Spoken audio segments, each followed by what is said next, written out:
So the professor's going to get a report with the flag papers that have something very unusual, and then they will get a video showing exactly what the student did. And that's why we raised $500,000. We have MedMatch Network, which Dr. Amos is a connection from station, petitions, things like that. One-stop shop for elections, non-partisan information to everybody. Machine learning video capture, 3 to 4 30-second videos, can be captured by a technician, not the highly paid physician. Hi everybody, I am Dahlia. I'm the founder and CEO of Panacea, and Hi, my name is Bong Lee, and this is the first time briefing my project, so I'd love to get some great feedback. First of all, I want to ask the question, who here It's really tough to just be discovered as an individual. Raise your hand if you're introvert.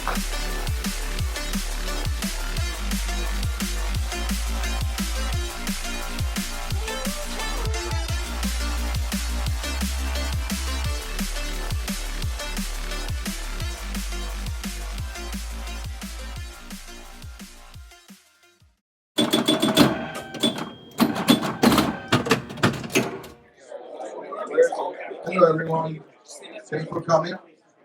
We're gonna start breaking now. So, we're gonna get started.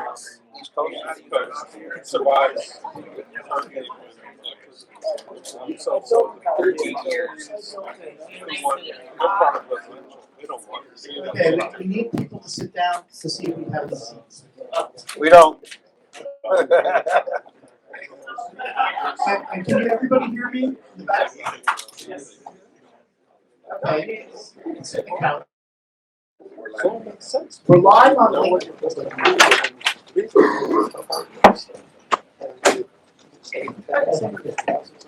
We need more seats. We have more seats over here. We need more seats. Also, tonight I have a screen over there. If you want to stare at that screen, you can look at that way. Is he selling you something? So, who here is first time to the EGLAVATOR? I don't think you can tell. Wow. Okay. So, just to describe, the EGLAVATOR is really Edwin's tech incubator. We have as many as 17 tech startups that are coming and going here at any given time. Our goal is really just to help tech startups build their tech, get funded, whatever we can do for them. This event is my event that we kind of kept it going. I call it StartupPO. I run another building. This event, the pitch event that we're going to run tonight, has had we've had 450 companies pitch over the last 10 years in Boca. One guy called me and said, "You're like Silicon Valley of Boca Raton." I go, "No, we're retirement now. Get that." So the average, I used to joke about it. The average startup person that comes in here is like 45, not 25. You do have a couple 25-year-olds, right? Yeah, we do. Oh, we got one. Okay.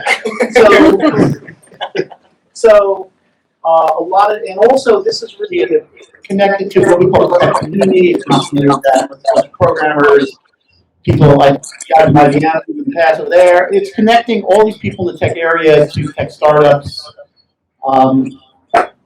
So tonight, a little bit about the incubator. We're trying to always keep people to join, no one ever joins, or they just come in.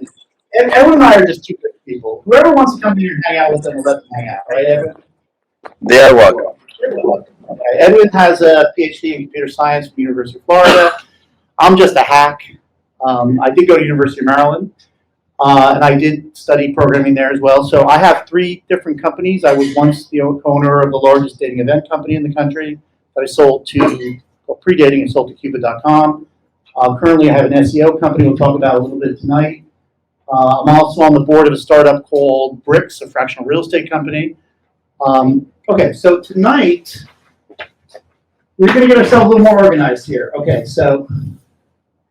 You go to the next slide. Next slide. I think it needs to be bigger. Okay. Okay. Needs to be bigger, right? Okay, if we need more seats, we have more seats over here if you want them.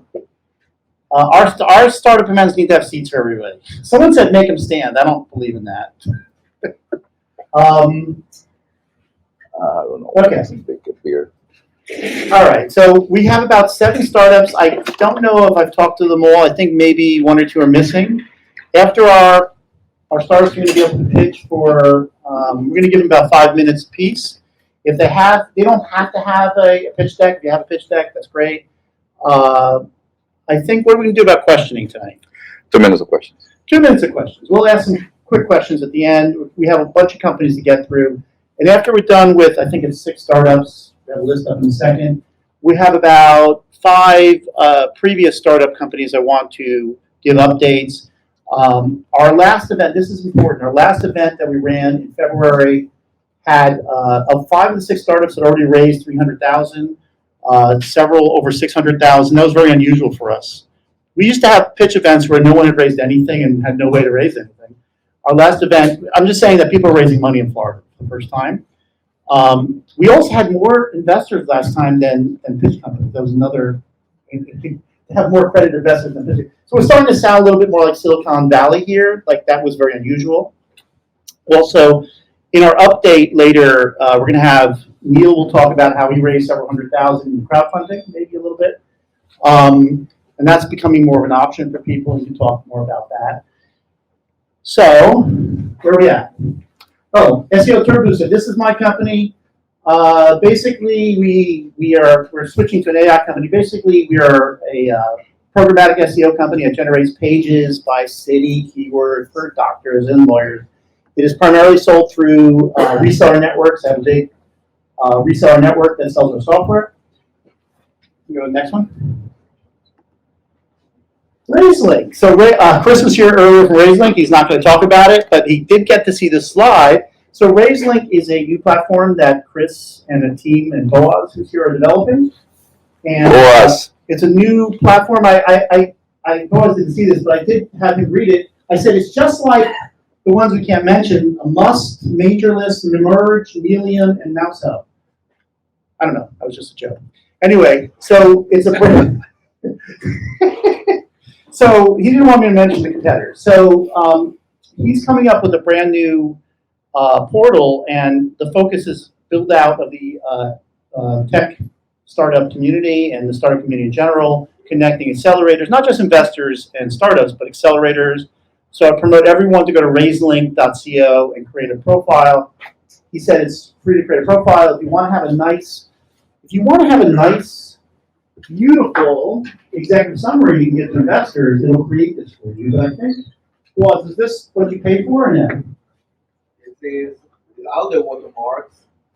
Belonging to the Oh, you get it with a watermark for free? Is that what you're saying? Okay, so you get it with a watermark free if you pay, is it $99 a year or $49? $49 for you.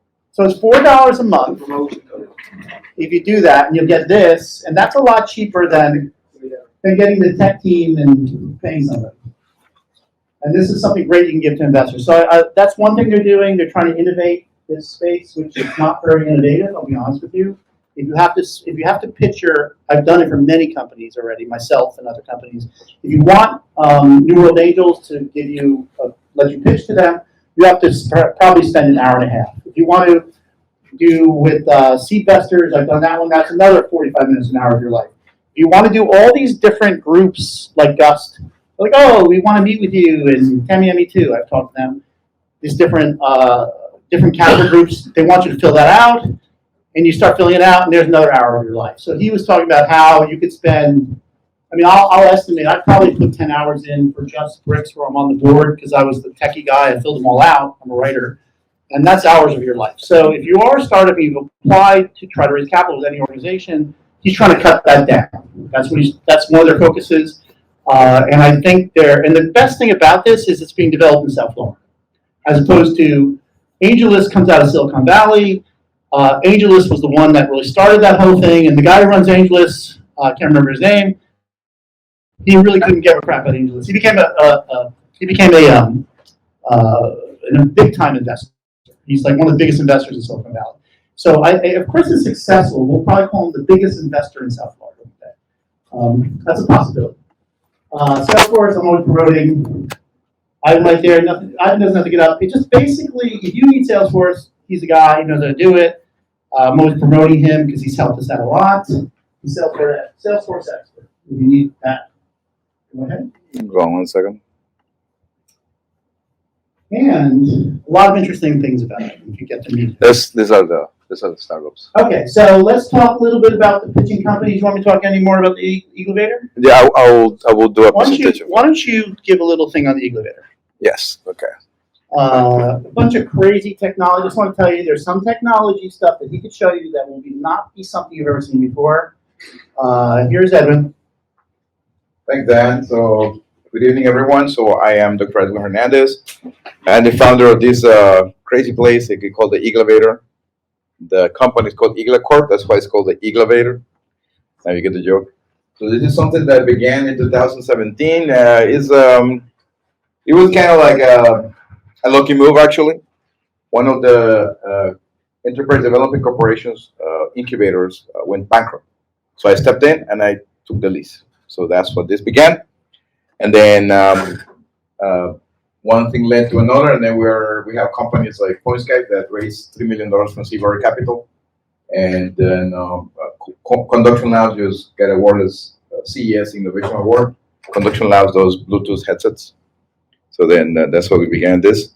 And these are all the players that come over here every day to the incubator. So we have MedMatch Network, which is Dr. Amos, is a connection from patient to doctor to provider, and then you use AI to basically schedule appointments. So you can speak to your AI and say, hey, I want an appointment for tomorrow at 3 p.m. And then the AI goes and finds out that no, the appointment is available is the day after at 4 p.m. You want me to schedule it? Yes. It's like a Siri for doctors. And he has all your information or your medical records, all HIPAA compliant. That's the platform. And we have Give Us to Go. It's the same similar idea, but for food, and then you order food. Then we have the Pioneers Academy, BMO, Shah here.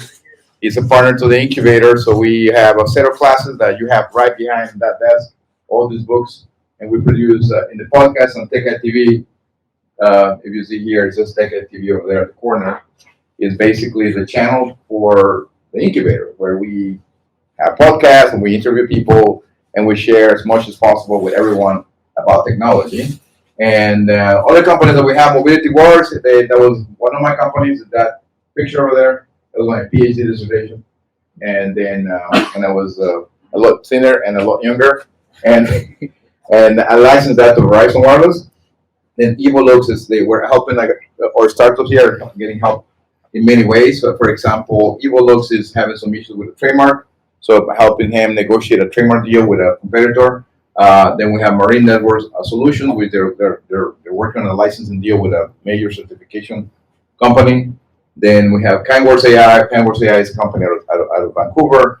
They kind of landed here in Florida, but they are in need of capital. They're raising capital. It's basically using artificial intelligence to create tasks between co-workers so they can increase productivity. That's the objective of that company. And then we have the Media OS is basically what Dan probably is saying is it's an operating system where you connect devices to TVs and you make a whole network of new stuff that Dan says is crazy. Well, we have and the genesis of that was the NFT museum at the Miami NFT conference. I think Dan was there. Anyhow, so you want to participate in this ecosystem of people working on crazy things and smart people that are like really brilliant in business, like Dan, brilliant in computer science, like some people, and or even like just hang out with a bunch of other like nerdy-looking people that are working on tech. Then this is the place because then you can bounce ideas around to your friends, and then you become friends and you become business partners, and then that's what we're creating, like a community. So for that we charge a membership fee, of course. I have good news. We have a partner here that just purchased this building in a transaction worth $20 million. Then he is basically helping us out to open a branch at Suite 500 right around the corner. It's going to be a 2-story mezzanine building. It's right now it's 12,000 square feet, but with the mezzanine it will be around 20,000 square feet, and it will be a whole rework tech environment that we're planning for the EGLAVATOR. And this area will be most likely reconstructed into something else, or just an extension of that. But we haven't finalized the plans for that. So stay tuned. So taking a membership may not be a bad idea. As you can see in the back, we have 2 media rooms where we record podcasts. So if you want to record your podcast, just reach out, and then we'll help you either for free if we like you. If we don't, we charge. And then I'm being honest. So it's like, and then this is the show that comes to TechEDTV. So that's we're going live right now on LinkedIn. So we're going to broadcast the ventures here. Like I said, we have a lot of focus on the AI, machine learning. I have a lot of background in AI, machine learning. That's where I work. FinTech, we have a lot of crypto companies. We have NFT company here. The chiefs of the NFT, we have other NFT companies that are still in the works. The NFT market is going down the drain, so I don't know if we're going to continue on that segment. It's just being clear. Then we have other projects that have like that require hardware, like for example, the demolizer in the back is a product that is a patented product that has destroyed needles. It was a failed startup. Unfortunately, they failed, but as a consequence, I obtained all the IP, so that's there. There's some people interested in that, so that's great. So you want to 3D print something, you want to like create a prototype, we're here to help. Also, bio-augmented reality. Yes, augmented reality with bio, but for biohazard materials. So use the augmented reality so you don't touch the materials because they could have cancer or AIDS or COVID, whatever, right? So, so these are some of the patents. We have a patent wall on the side that you can just go around and see. This is something I've been working on, like in the past. That is like a 3D printed antenna. So you can 3D print an antenna, so you can, well, once that works. So we have in the EGLAVATOR, we have another group of people led by Jeff Bloom and Tarek and Jason Brown, the accountant that sits over there at the corner. They are in the, they're advisor for turnaround businesses and also help with SBIR and STR grants. So they have a team of people that will look at your venture and determine. In fact, I think they just going to be helping here some of the startups already on that side. And with finance, with commercial financial partners, it's a CFP is a local lender here in Boca Raton with over $500,000 in lending. So then we have a strong arm. So then on the patent side and trademarks, we're the same. Unfortunately, we love litigation. So I have been personally involved in many cases from Google to Apple to, well, name it. So I've been in court for over 34 cases. And if a startup gets into a problem with something related to IP, just come to me and I'll be able to assist you, either help you, guide you, or get you the right attorneys to win. So if you win, we're gonna hand if you I'm gonna make it short here. They have some AR videos here, kind of boring, but so let's get the ball rolling with the startups. So the first one, Panacea, right? Oh. Yeah, that's you. So we're gonna start with her company, and we're gonna put a timer. You got what? Yes, we tried to make it bigger, but You're in trouble. I'm having trouble with that. It's very unfortunate. Try that. They don't listen. Can everybody hear my voice? Thumbs up? All right. I hate the mic. Okay. Thank you. All right. Ready? Yes. Hi, everybody. I am Dahlia. I'm the founder and CEO of Panacea, and I have over 10 years of experience in healthcare and healthcare tech. And at Panacea, we improve access to clinical genetic testing so people can get in control of their health and prevent disease. Next slide, please. Inarguably, our healthcare future depends on decoding the human genome. And the genome is best accessed through a genetic test called whole exome sequencing. This screens and reviews every known gene in the human body.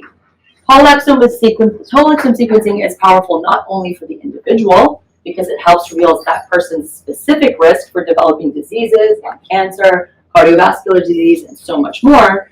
It's extremely helpful on the population level because it helps scientists and researchers develop much more targeted drugs and better therapies to catapult the precision medicine future.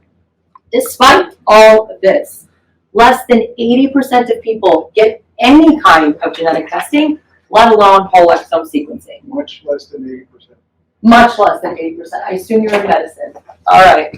But why is genetic testing so underutilized? Well, my team and I discovered is there are several middlemen, like doctors, insurance companies, and labs that make it really hard to access testing.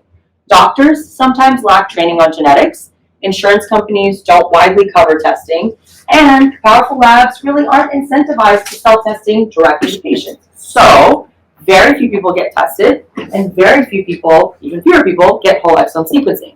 So what do we do about this chaos at Panacea? Panacea re-intermediates clinical genetic testing. We are an aggregator. We locate and fuse the vital intermediaries and bypass the most inhibiting ones to simplify access to whole exome sequencing for consumers. Think of what Uber does for ride sharing. That is exactly what we do for clinical genetic testing, specifically whole exome sequencing. So how does a customer experience Panacea? Super easy. Customer comes to our platform, they purchase testing, they order their test, our doctors on the back end review the testing, our labs, our partner labs send a kit directly to the patient, patient receives a kit at home, swabs their cheek, puts it in an envelope, ships it back to the lab sequences the genetics, sends a report directly to the patient and the genetic counselor and patient meet, and the genetic counselor essentially hands the patient actionable guidance and next steps on how to best manage their health and their hereditary disease. That is live today in Florida, that entire process. In the gray here, this gray square will include in the future an opt-in or out of data sharing for the patients, so patients can actually share their genetic data with the life sciences community to further healthcare. There is a need for genetic testing that is so much bigger than we realize. 1 in 2 Americans will develop cancer at some point in their lifetime. That's literally me or you. 1 in 3 will have heart disease, and almost 10% of the population, this is not really well known statistic, lives with a chronic inherited disease, chronic rare disease. So if we assume that genetic testing only helps 10% of this population, it is estimated that we could save millions of lives and $80 billion every single year on wasted healthcare spend. That is 10 times larger than the genetic market itself. I see you nodding over there. Very excited to see that. Now, the blue line represents the genetic testing market at current utilization for the next 20 years, and the green line represents the market at optimal utilization. The difference between them is a $300 billion opportunity, and that is exactly where Panacea lives. The only thing you need to know about our competitors is that none of them address the full gamut of problems in the system like we do. And that is exactly why no one has been able to move the needle on genetic testing to date. We understand the problems, and we've crafted one simple solution to them. I don't think the slides are fixed. Oh, my apologies. All right. Where's the green and blue? Oh, sorry, guys. It was updated. Now you have That's it. my fault. All right, so that's the disparity here between an optimized market and the current utilization. All right, next slide, Edwin. All right, Yes, next thank slide. you. All right, Edwin. Yes. Competitors, none of them do what we do. None of them do what we do. Okay, our go-to market strategy. Our go-to market is broken up into 3 phases. Phase 1 and a half right now. We built an MVP, partnered with a lab, and have a Florida licensed physician and genetic counselors, and we're live in Florida. Everyone can buy tests right now. In July, we'll expand our reach nationally with nationally licensed physicians, partner with a company like Genobank.io for better genetic data transparency, and we'll move our MVP to version 1, where we'll build out family testing into our workflow. Phase 2 will optimize and scale family testing, and phase 3 is where we package valuable whole exome data for research and pharma. Next slide, Edmund. Today, we purchase testing from our lab partners, and we add our upcharge to every single whole exome sequencing kit, and we sell that to the public for just under $1,000. Most whole exome sequencing today outside of Panacea is $8,800, so you can see the difference there. Our margins on each whole exome test are about 40 to 55%. In phase 3, whole exome data for research and pharma can yield anywhere from $100 a whole exome to $10,000 a whole exome. It depends on the quality of the exome data and on the phenotypic data associated with the exomes. Lots of money to be made there. We did one podcast. This is where we are today. We did one podcast, and we barely do any other advertising. And we've received multiple inquiries from people all over the country asking us when they're going to be available or when we're going to be available in their state. We've sold multiple tests in Florida to residents from January to March, just by word of mouth. And we have a series of collaborations planned with podcasts and science influencers on social media as well. Yes, there are science influencers on social media, believe it or not. All right, the team, in addition to myself at the helm, we have Dr. Gearman, a Stanford trained geneticist, and he is our scientific advisor. Ron Davis, our technical advisor with over 20 years of software experience. We're one step ahead of that. Yeah, just 1 second. I have some issue here.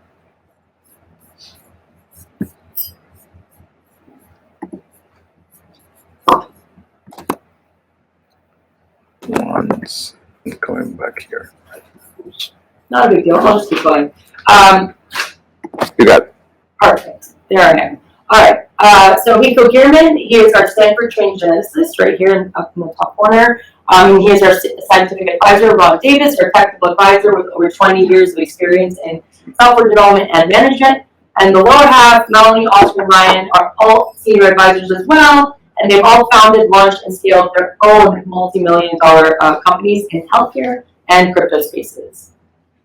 We're currently raising $2 million for the next 24 months in small bursts.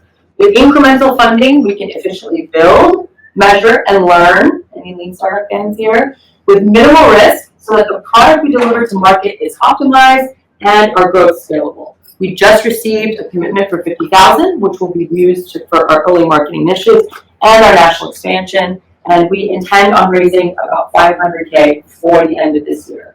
Anyone is interested, please come talk to me. Thank you.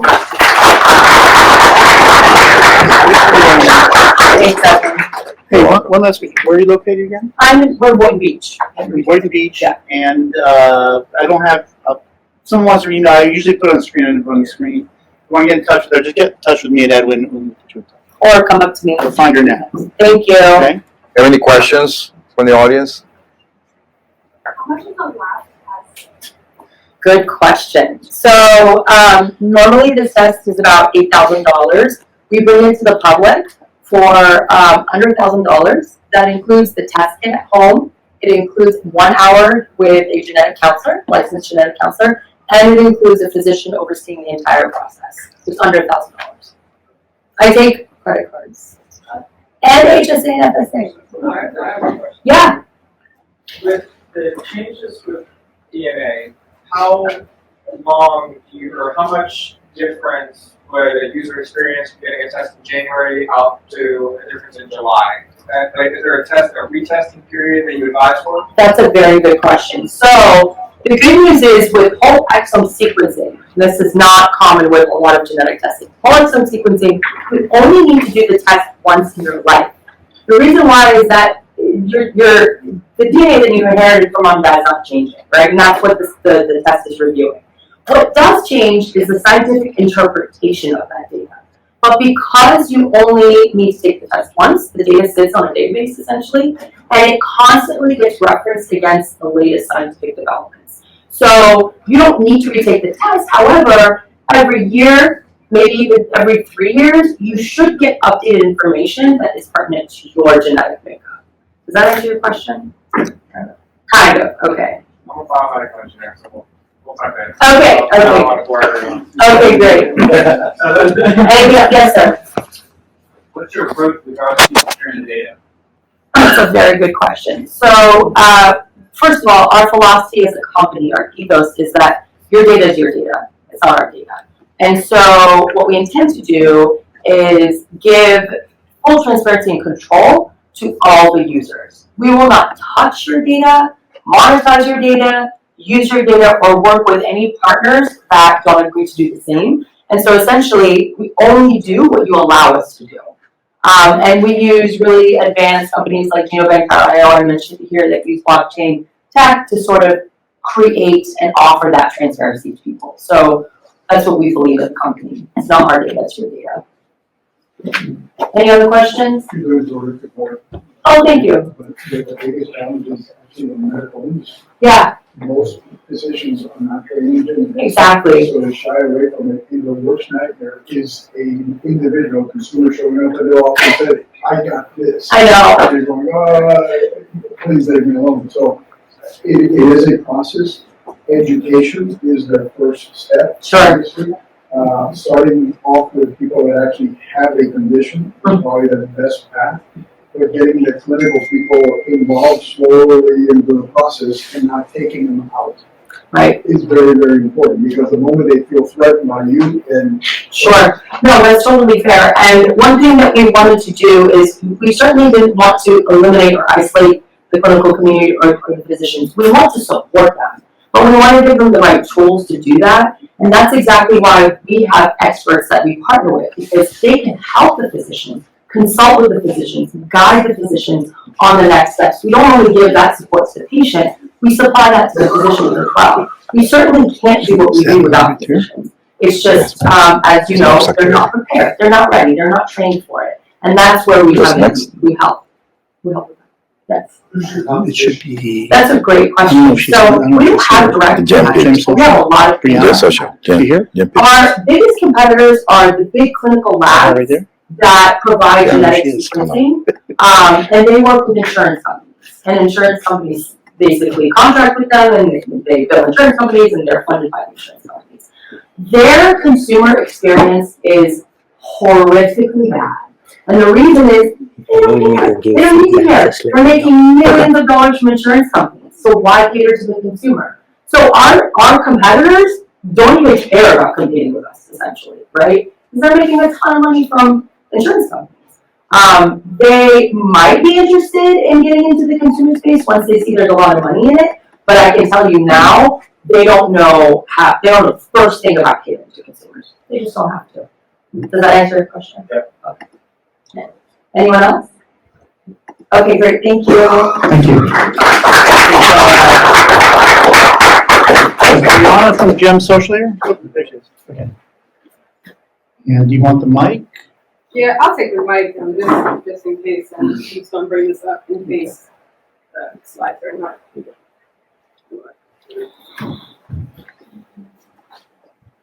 Oh, sorry, here. There you go. All right, I'm ready. Let's start from the beginning, please. Hi, everyone. I'm just doing my check, because my background is a DJ, so I gotta do my sound. All right. First of all, I just want everybody to close their eyes and just take it back to childhood and think about what did we really want to be when we grew up? Because I knew I wanted to be the world's most famous actress and DJ because I had wild dreams. And now I want you to open your eyes and think about, why did you go after that? And it's most likely because there wasn't an opportunity for you to succeed as a creator. That is what we're called nowadays. A lot of people are called creators. Next slide, please. So first off, let me tell you about myself. My name is Brandon Flemings. I have a background as a DJ and podcaster, but professionally I am a Scrum Master / Agile Project Manager, and my Chief Technical Officer has over 20 years of experience as a software architect, but he's also a photographer and a video game streamer. We're both creatives. Slide, please. Now, what am I talking about? Well, my app, Gem, is an interest-based connection platform that allows creators, such as musicians, artists, influencers, photographers, and videographers, to network with each other and also find gig opportunities. Next slide, please. Now, what's the issue? Well, like I said at the beginning, one is hard to get discovered, let's be honest. If you're a guitarist in here, raise your hand. If not, it's okay, see you in the back. And most likely, it's super hard to find a gig. A gig. It's also really, really tough to just be discovered as an individual. Raise your hand if you're an introvert. Introvert, yeah. It's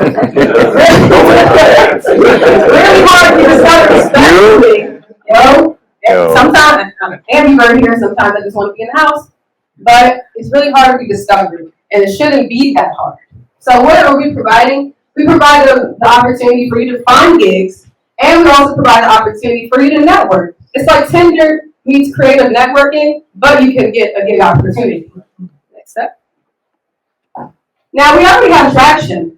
I thought this idea in 2 months and already built a beta 2 months after that, and we already have over 1,200 downloads. As of today, close to 1,500 downloads. We've already established over 1,000 connections after checking Firebase. We have over 30 plus 5-star reviews combined from the Google Play Store and Apple iOS Store. And we have over 400 monthly active users on a $0 marketing budget. Zero. Next. Now, the business model is pretty simple. Three ways for us to make money. One, we charge our business partners to post for $25 for the gig opportunity. Number two, we have premium features. Keep it for because of the time. Okay. Come back, please. And number three, you have the ability to send people virtual coffees if you really want to connect with them without matching. So, just explain that a bit more. For my people in the dating scene, don't raise your hand if it's private. But it's just like sending a rose to somebody on Tinder or Pinch. So it's like a super like. Next step. Now our market is huge. Our market is huge because the gig economy and the subscription-based economy in total is worth over billions of dollars. And as of today, the creator economy by 2027 is going to be worth $480 billion. The creator economy will be the economy. Next. And then we have competitors. So we know we're in a good market, but what makes us different is that GEM is one, creator-centric. Two, you only match based off your connections, interest-based. Three, you have the ability to hire talent for those who need talent, like we did today with this camera. And we also have the opportunity to find gig opportunities, as in our other competition doesn't allow us to do that. Next, please. And what are we looking for? Currently crowdfunding, but we're looking to raise $500,000 to invest into some marketing initiatives such as influencer marketing, content marketing, digital advertising, events, and also new product features. Because it's an interest-based app, we'd love to leverage machine learning, for example, and I'd like to add the gig board into the app. And also we want to add some more automatic responses for people that don't know how to communicate that well, but go based off their personality, so that way they can secure more gigs, secure more connections, and really get their foot in the door. Thank you. Do you have any questions?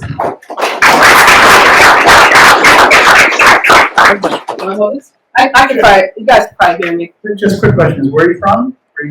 I'm originally from Delaware, and I live in Florida. From Lauderdale. Mm-hmm.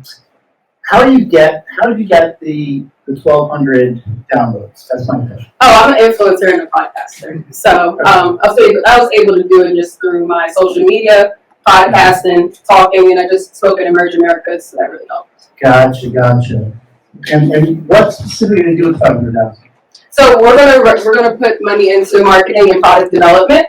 We already have our MVP out, but because of the margins, it's really easy for us to develop this because one, me and my partner are developers, and two, we use mostly no code for this. So pretty simple to invest in this. You kept saying gig economy. When you said gig economy, I get it with the musicians and the bands and influencers. Yeah. Is it kind of go into other areas, programmers? What do you think? So for now, we're going to start small. We're going to start with our niche, which is musicians, artists, influencers, and photographers / videographers. I do see where the market is going in the creator economy, so we will have room for that. But for now, I'm going to stick to what we know and stick to our market. Okay. Any other, got some questions? Just kind of feedback, saw your presentation, the whole presentation, the concept was, I raised 1,200 downloads on my own, I need $500,000 to throw on the wall and see what it sticks. So there was no specific guidance, like his first question, what are you going to do with $500,000? Right. There is no guidance on I'm going to take this $500,000, break it down into such and such and a target. Okay. Like, she presented, there was phase 1, phase 2, phase 3. That was a little more clear. Okay. So like what's going to happen, how are we going to go to market, where is the revenue going to come from? Mm-hmm. And I would say that probably you should have spent more time on that slide than the other slides because that's the most important to investors. Mm-hmm. So had you, if you had done that presentation, I would say, do more of those. Okay. Maybe have 2 or 3 slides on that rather than the other ones. Okay. So there was no clarity here. Okay. No problem. So yeah, that's Jamal runs a startup bootcamp school, called Pioneer Networks, right? Yeah. Pioneer Academy. Pioneers Academy. awesome. That's awesome feedback. I'll make sure that I expand it more. Any other questions? Anybody have any other questions here? Has it generated any revenue yet? Yes, it has. We're just under 1,000 now. Okay. Mm-hmm. You should have mentioned it. That should have been. That's what he said. That wasn't important. 100,000 is such a strong point that I have raised 100,000. There was 1,000? No, 1,000, just under 1,000. Oh, Just under 1,000. And you're doing I I'm sorry. Are you doing crowdfunding round? Yes, I just launched my crowdfunding round this week. Through which one? Indiegogo. Indiegogo, okay. Okay. All right. Any Sounds questions? good. No more questions? Good to go. All right, well, thank you so much for letting me present. Now, is Gino from Best Candidate here? He put it up, here he is, here's coming up. Great. Hello, everybody. My name is Gino Herring. I am founder and CEO of Best Candidate. Best Candidate, most specifically, is a place where people can go as far as voters to find candidates, and for candidates to find voters. It's like Tinder for the elections process. We're putting them together. It's a nonpartisan voter education toolbox, specifically. Nonpartisan, in red, bold, highlight. So everyone's invited. Most importantly, I want you to think about something. Who's ever had a major purchase recently, whether a house or a car? How much research did you do before you bought that house or car? Now think about the last time you voted. How much research was available specifically for you? We're creating something that as everyone wants to think about when they leave the actual voting booth. Did I just make a mistake? Just like you just broke up with your girlfriend or you cheated on her or something because you don't know who you voted for, you don't know what they're going to do. This gives you an opportunity to actually research that person while you're standing in line before you vote, sitting at the table watching TV. Research that person, that candidate, who we want to know more about. Two things that are really just similar with everybody in this room. We all want better candidates, no matter what side we're voting on. We all want better information. Best Candidate will provide both of those. So think about that a little bit before we get into it. More specifically, if you have any questions, I'd love to answer them. 20 years in the business, I was the voter education director for the Broward County Supervisor of Elections Office. And that's why I'm doing this. Because I've seen the good, and I've seen the bad. I've seen both sides. I've also seen people lined up, seems like for miles. People say it's a bad thing. I say it's democracy, it's beautiful, because you're all participating. We can find a more convenient way to get it done, yes. But everybody's showing up, everybody having their say, that's something that we all want to see. So that said, all right, so we're ready to roll. Okay. We'll go here. Go. Okay. Did you know that in any given election, less than 17% of eligible voters actually vote? Things like fake news, questions about the candidates, apathy, distrust. These are all things that keep us from actually turning out for the election. Slide. Over $14 billion was spent in the presidential election in 2020. That's more than double the amount in the previous 2016 election on the candidate side. Slide. So we got two problems. Number one, voters doubt the process. Point blank. Two, candidates can't get in front of voters. They find it hard to do so. So we're going to find a better way to actually get these things done. Both these are just, they keep people from the polls, they get candidates out of the race too early. Next slide. Two problems, one solution. Best Candidate. It's a mobile election platform, nonpartisan. Profile-based mobile application, so election campaign management system for candidates. You can actually manage your whole campaign in your cell phone. Push out your profile to every person in your phone immediately. That matches candidates with voters. There's the Tinder thing. I love to say that, by the way. Subscriptions for candidates, okay, so subscribe monthly. And for voters, it's totally free to run. And the prototype design is completed. We're just actually working on the back end, so we're almost done with that. As you can see there on the personal profile there, your personal info goes in specifically to your home address, because that's how voter registration is determined. You put your voter registration address in there. We'll talk about tech and geofences and things like that, but that's how your profile is created. That's how you're matched up with candidates depending on your home address. That's what your ballot will show. Of course, you search by locations as well. Market size. I really don't want to say market size here because that sounds like your vote is a dollar or the candidate is using your dollar. But specifically, 250 million possible registered voters in any national election in the country. Just go down to the state of Florida, 14 million people. Next slide. And so we have over 3 million in the state of Broward County, Palm Beach County, and Miami-Dade. That's where we'll start. We have an opportunity to go through the rest of the country, but you see the map there. There's certain counties highlighted in red. 146 counties in the country contain half the population in the country. We'll start with South Florida, move to the rest of the state of Florida, points north and south, east and west, all the way through. And so our business model specifically, like you said before, it's free for voters to browse. Anybody can go in there and browse information, look for candidates, find out who the candidates actually voted for, more history about themselves. Sometimes you're not sure what you see and what you hear on news. It's third-party stuff. This has an opportunity for the candidate to get on there and say exactly what they're going to do, what they promise they're going to do, and what they have done, most importantly. And so we got tiers for the subscriptions all the way through the executive level. And so that runs a monthly and annual recurring subscription process. So we'll be judging our progress by monthly subscriptions. You want to get 50 per county. If we do that for the rest of the country, the math is phenomenal, specifically for candidates. That's just subscriptions. Of course, you got advertising possibilities, ancillary things. You want to do a survey. You want to do different things that you can actually pay for specifically a la carte. That's possible as well. But right now, it's just subscriptions.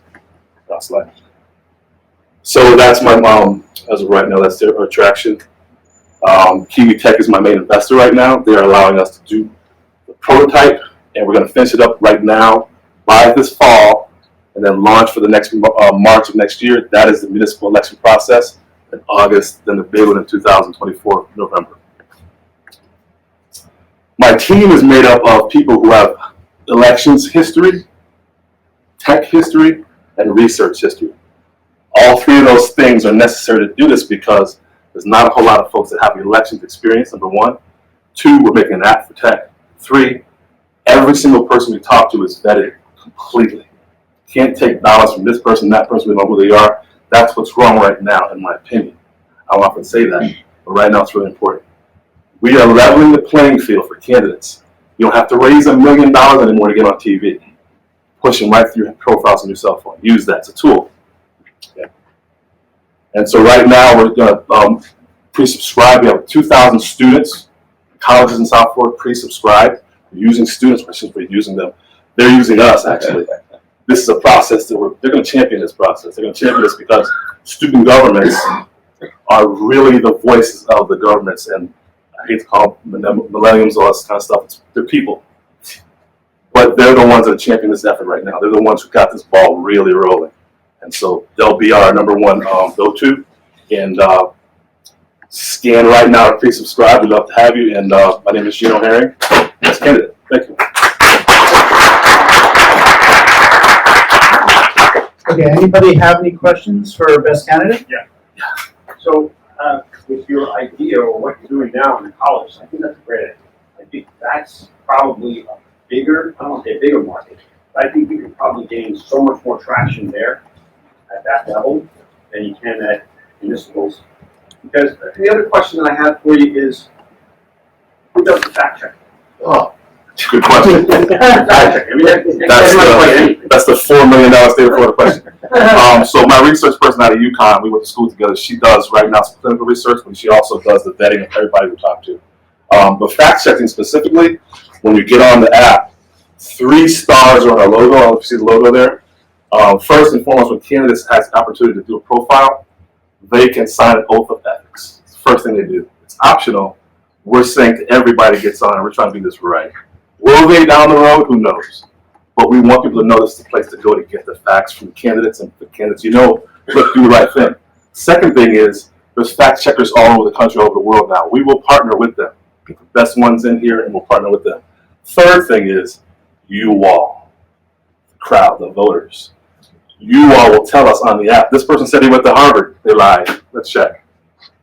That's three tiers of really solid platform foundation. Okay, I have a very basic question. Yeah. It's free for users and the candidates are buying this platform? They're subscribing. Okay, great. Yes, sorry about that. Yeah. I would put in some sort of system to let people upload. Absolutely. That's phase 2. Didn't talk about that yet. Yes, we're going to HOAs, unions, Sorority fraternities, they all have elections all the time. That's an unofficial ballot. They will be able to do that on that. You got two guys wanting to ask a question. What's your question? Yes. Competitors? I'm sorry? Competitors? Competitors are social media right now, and campaign managers, but however, campaign managers will use this as a tool now. So I say social media because Twitter talks about elections and voting and all kinds of stuff all the time. But if you go through Facebook and Twitter to find some election stuff, sift through the birthday cakes, poodles doing jumps, you know, all this other stuff, you finally get election stuff, but it's candidate related. So you don't know what they're told to do or if it's even them typing.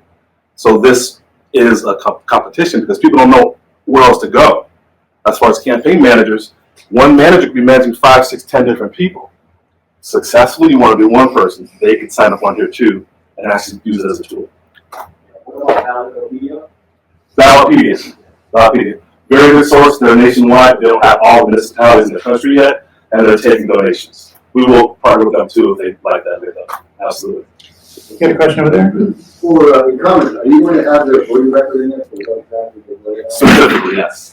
Absolutely. I want to be able to know if this judge has been sitting on the bench for 30 years and, you know, has sent 15,000 people to death row, and none of them were really good. I want to know that.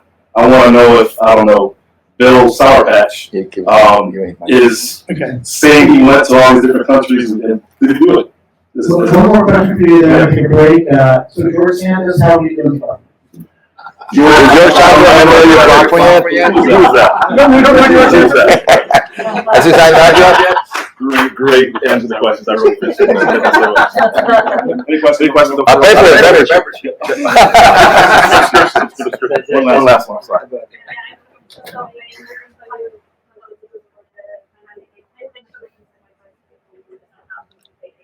Great question.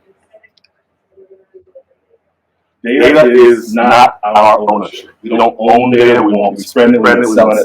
So many other things to we can monetize this. This is not something data to find out a credit card at Macy's. I don't want to know that. I want to get people to use this as a tool. It is time. Democracy 2.0.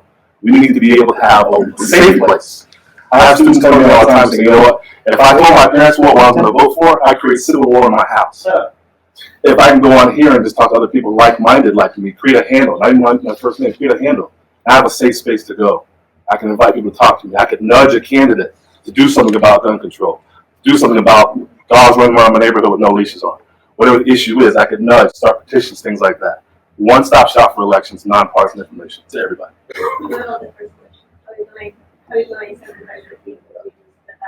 Good. I'm sorry about that. So candidates don't motivate elections. They don't run elections.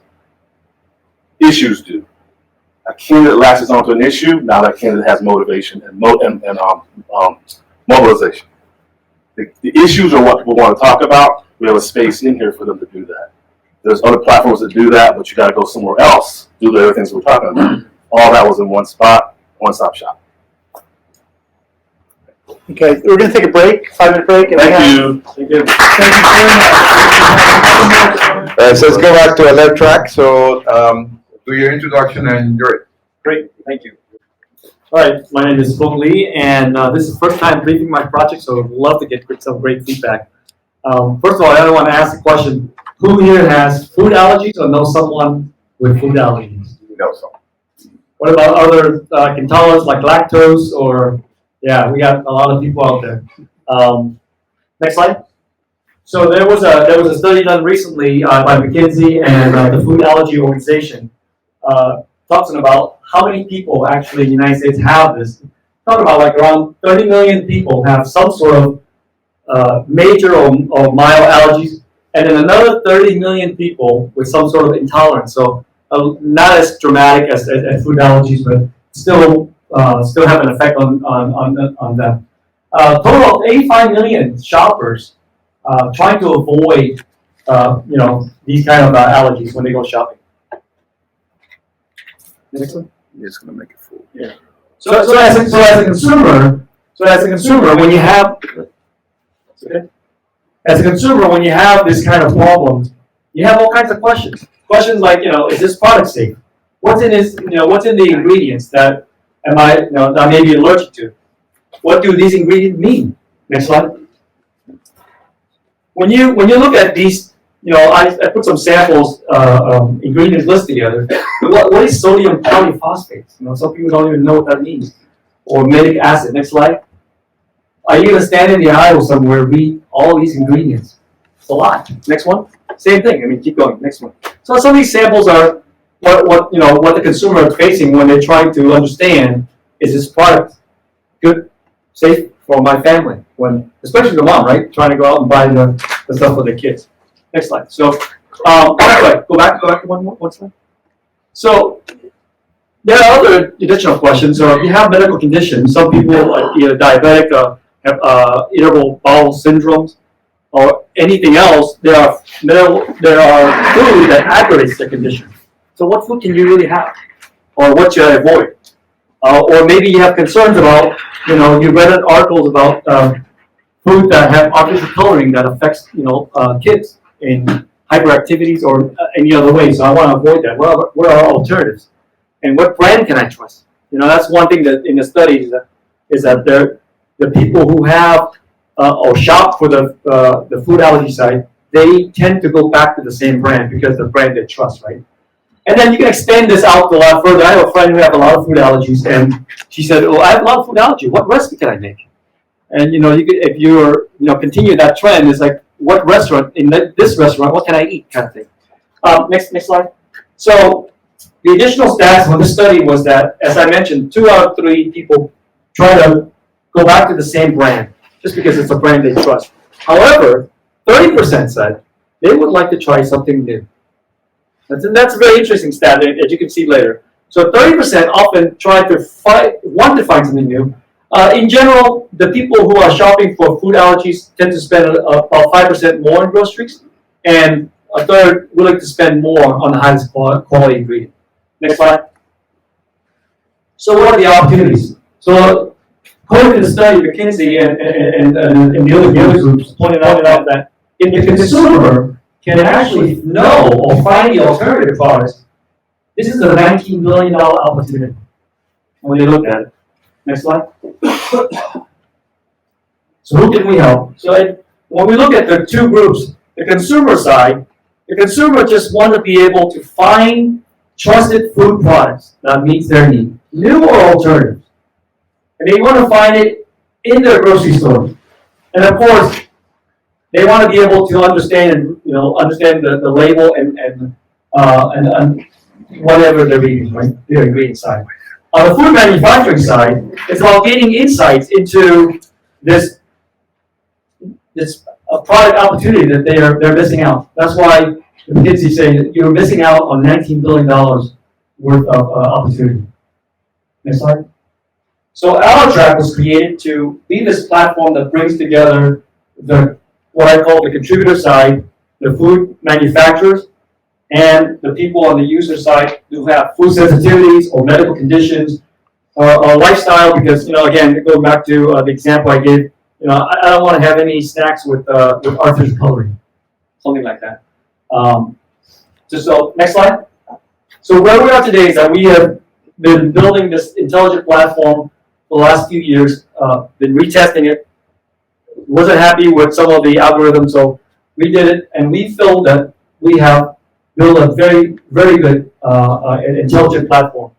We categorize over 400,000 unique products to various allergies and sensitivities. The foundation and how we built it can categorize additional products. So if we were able to access, all the different products out there, the system can go ahead and categorize all that. And that's important, and I'll explain why in a second. Over 40,000 brands, 6.6 million ingredients or products, the 9 key allergens like the wheat, milk, eggs, all that stuff, plus 80 more others, 1,200 aliases. What does that mean? I mean, you can go and look at, let's say you want to avoid yellow number 5 as an artificial color. Well, all the ingredients, they don't call it yellow number 5, they call it tartrazine, or they call it E102. Who would know that, right? So we built the database that big to kind of understand all these variations that it may have in the ingredients. On the B2B side, so we developed a portal that's already there and various APIs to allow for the food manufacturers and also the grocery store to interact with us in various ways. And also the analytic framework for them to go ahead and slice and dice data. So imagine, if you were Frito-Lay or somebody said, you know what, I want to see which brands are created.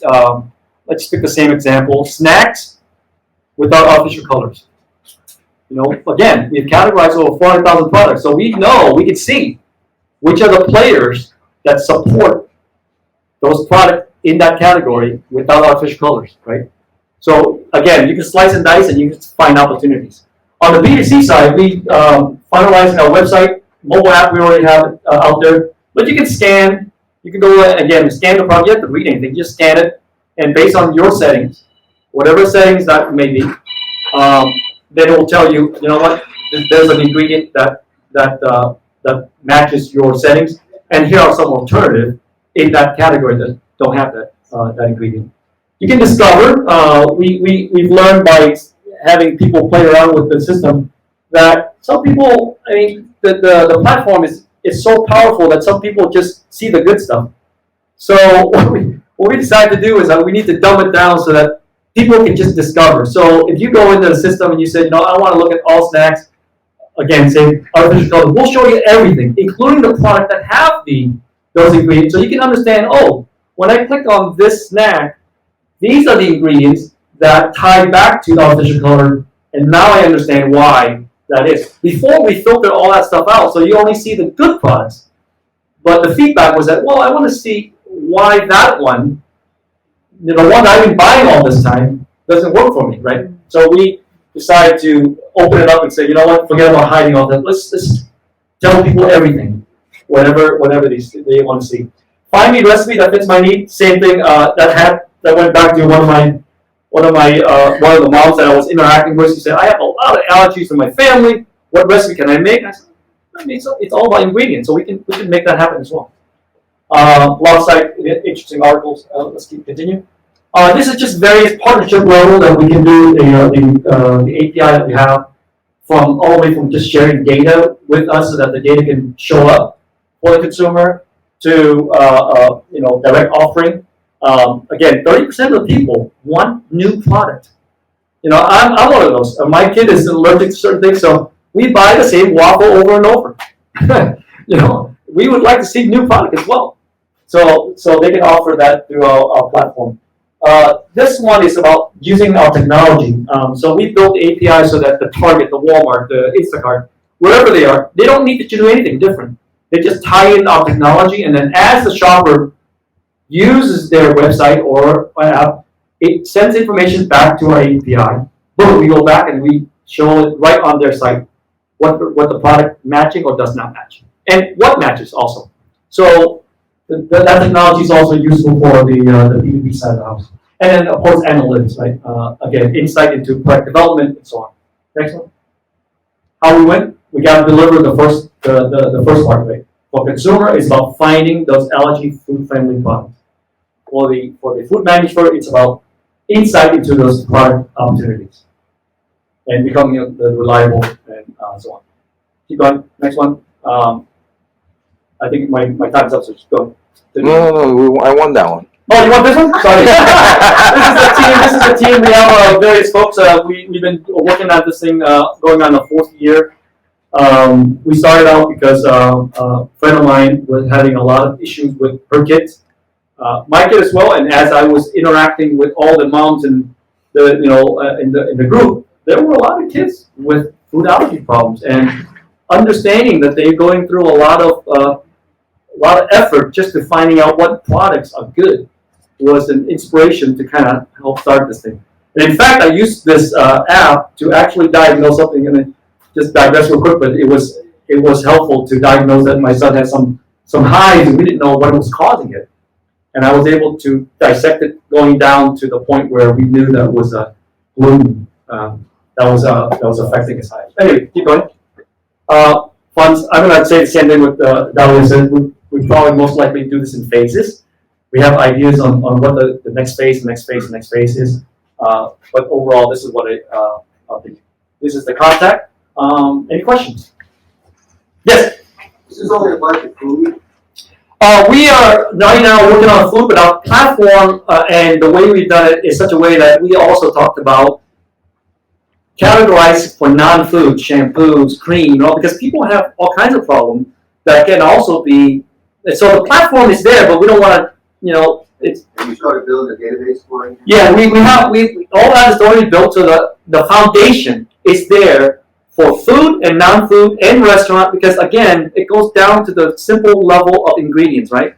So if you have the restaurant, think about it, all the chain restaurants have the ingredients already published on the internet. So you can actually, get all that stuff and analyze it ahead of time. So we are able to get the answer back in a split second because we prep the data ahead of time. So over 400,000 products already know based on the ingredients, what allergy and what all the aliases aligns to already up front.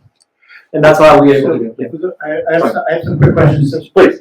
Definitely some really important feedback, by the way. So, Edwin and I actually love this presentation, but, because we've touched on this. Yeah, no, we have a guide list to go. We have a similar, it's not doing what you're doing, but we've looked at this area, so we know a lot about it. Okay, great. So I would say, just to let you know, as far as the presentation, so, my biggest comment, only comment is, so, especially for investors, so I often say this, once they get it, they'll get it like in the first slide. What they got it. So all you have to really do is talk about the business next. They get it, like we got it the first time. Okay. That's my only feedback. I think Edwin loves this for other reasons. Yeah, no, do you know what it means? I'm sorry? It means. It's PAS. No. Yeah, you can look them up and see if you can replicate what they do. Maybe we have Okay. video. Okay. all right. We have some other potential deals. Yeah. That's what Okay. I'm saying. Great. I'd love to know that. Yeah. So just quickly, I felt that the business was out the window. There's nothing about the business. And in the very first slide, the nutrition, we got the problem. Okay. You expanded so much on the problem. Yeah. Up to like 7th or 8th slide, you were still into the problem. Okay. There was nothing about the business. And in this PowerPoint, I think you built it for yourself, not for the viewers. Right. There was so much text.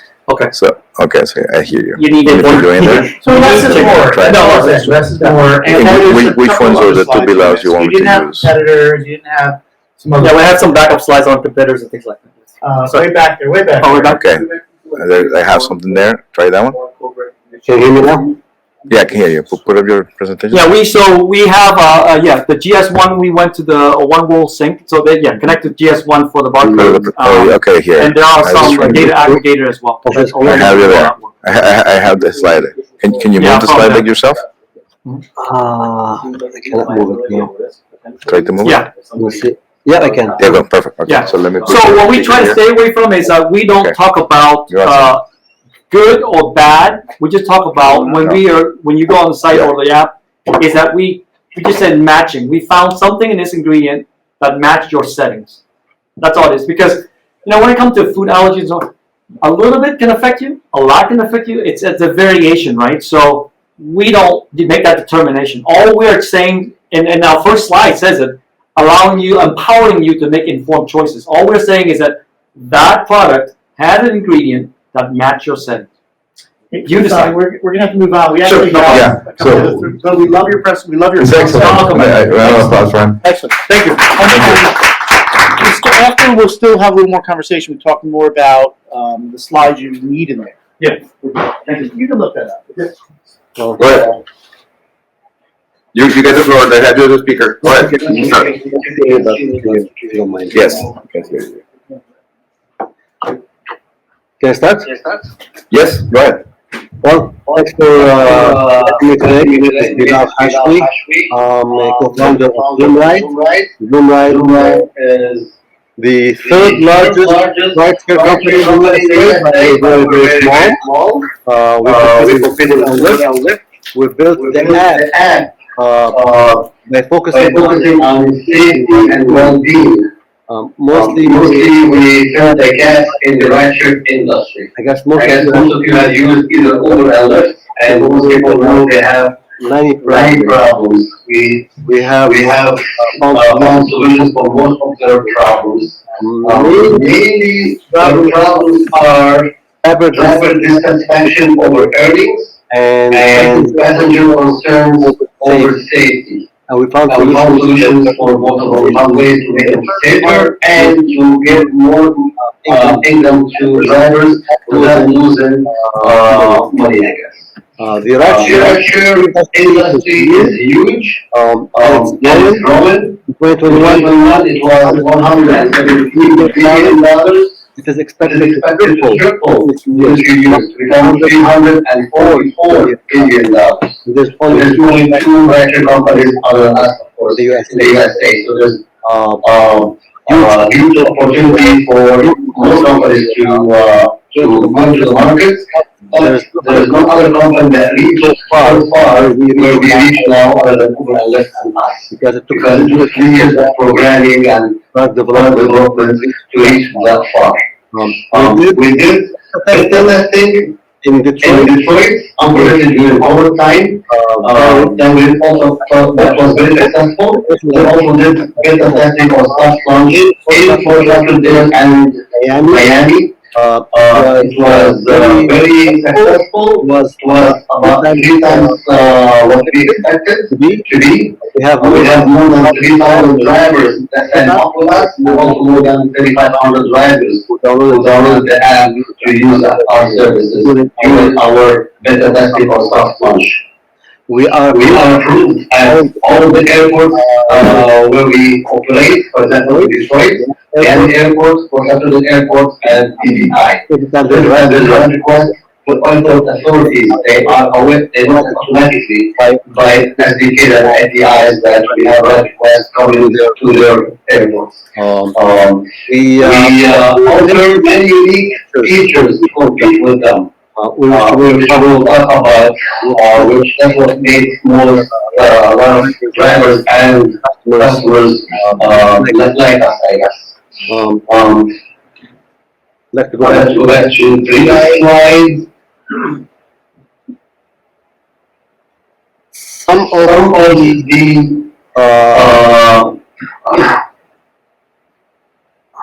I'm sorry, because this is supposed to be like we had every stage set up so that short planning. Right now, we had honestly when we did soft launch in Florida, we only had about 2,000 drivers, and 2,000 drivers are not enough to cover Southern Florida. We have to have at least 10,000 drivers in Florida, which is easy to get. Those drivers are, for example, Uber and Lyft, and they're not for us. They're not 1099 contractors. They prefer to use our services when they are right. The problem is, if the driver is 5 minutes or 5 miles away from the customer, this is about 20 minutes.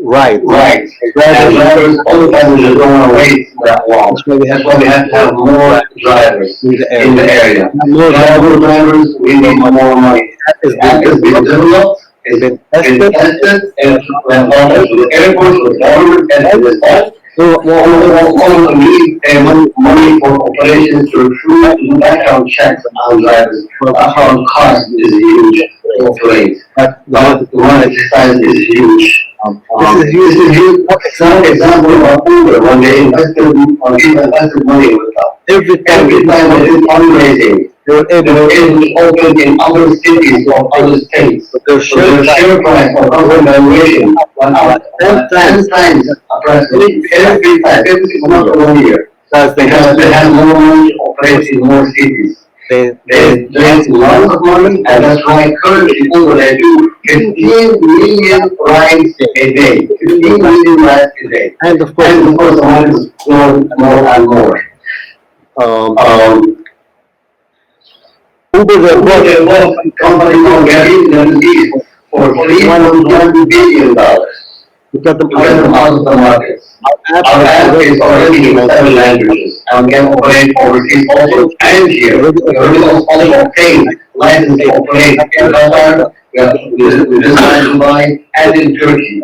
what is overseas, because what is overseas is cheaper than the USA. We have to buy used cars for insurance, local background check. So we're going to do both ways, here and there at the same time. What's the difference? Mostly safety. Uber, they have approximately 3,000 sexual harassment cases every year. Those are reported. There are a lot more than reported. So how to make people safer? If someone's in danger, they can press the panic button in the app. You cannot, your phone cannot, your passenger or driver, open up. And we can use live video and audio streaming. Our phone into the app, into the office screen. And we can tell them, I'm the driver, or you can call the driver, the passenger, or the police, let them know where the vehicle is. Females. Currently, one-third of the drivers are females. Because not the females, they don't be driven by a stranger. In our case, females can choose female drivers if they want, if there's available in the area. If not, there's another one. We have to in the app. We can tell the driver is speeding or not speeding, or right. Turns, car accidents. This will prevent fraud from customers and from drivers, and we can use cars for us also. We have driver face verification. We have you can choose driver language. If someone runs Miami, no one driver will speak Spanish, for example. And then Miami, someone that speaks English, automatically the system will find the driver that speaks your language. And so many features that differentiate us between them. So mostly all I'm saying is we have everything done. We have many more features as you can see here. By the airport authorities, we did about 5,000 rides during our beta testing. But now we put things on hold temporarily until we do the full blown out launch on Monday. The more money we get, the more cities we can open. We did from at the airport, from the airport for 28 days. We knew that we're going to use our money next time. That's why we wanted to do it at the airport at the large plane. So Atlanta is very expansion within a year in those 8 cities, major cities that we see online. But currently we're asking $5 million to do the full for 6 months. We'll make it, of course, after that. And then we're going to do all of Florida, Southeast Michigan, and start preparing for Chicago, already in Chicago. And after that, we will ask for more money to go to those 8 other cities. In the last presentation was already done. There's a lot of problems with the salaries. If you have any questions, I would want to answer.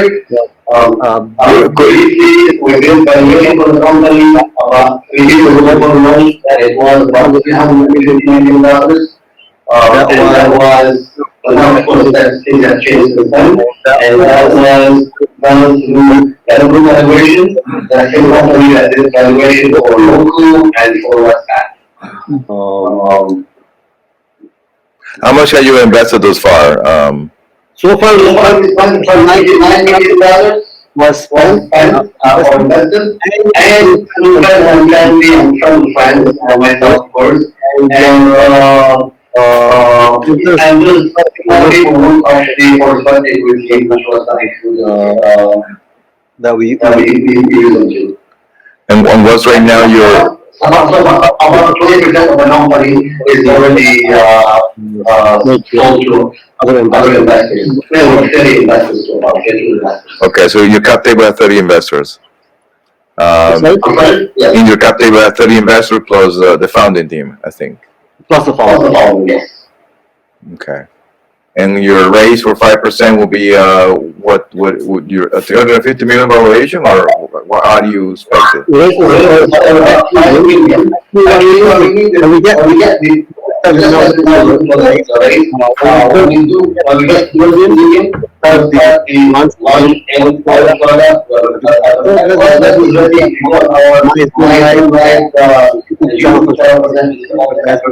already just have to out media.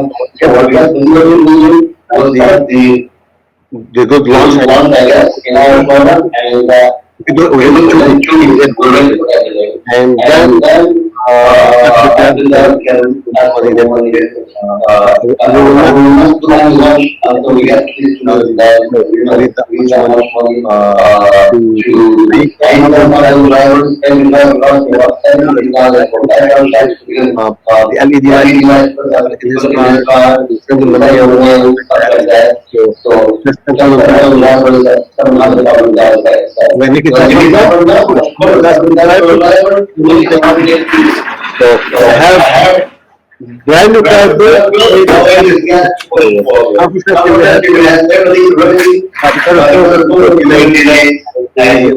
working budget was spent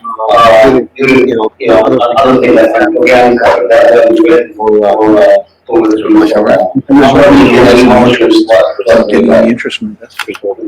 Yeah. Are you getting any interest from other investors right now? Like there's a question in the audience actually. Give me 1 second. What was your question? Oh, is he getting any interest from any serious investors right now? Are you speaking to any VC or any investor? Investors, I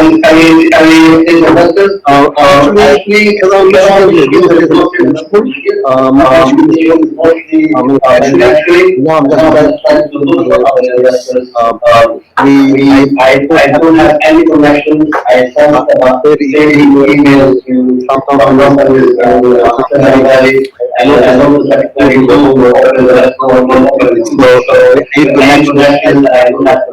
we have my background is here, and also another manager for one company, we have a team of programmers, we spent about 35. All our engineers programmers, no one has experience on the rating. We able for mostly us, and then spend other software, things stuff like that. That's how we got those millions of dollars. And we do it already, and you have to mention PC or those anyone yet.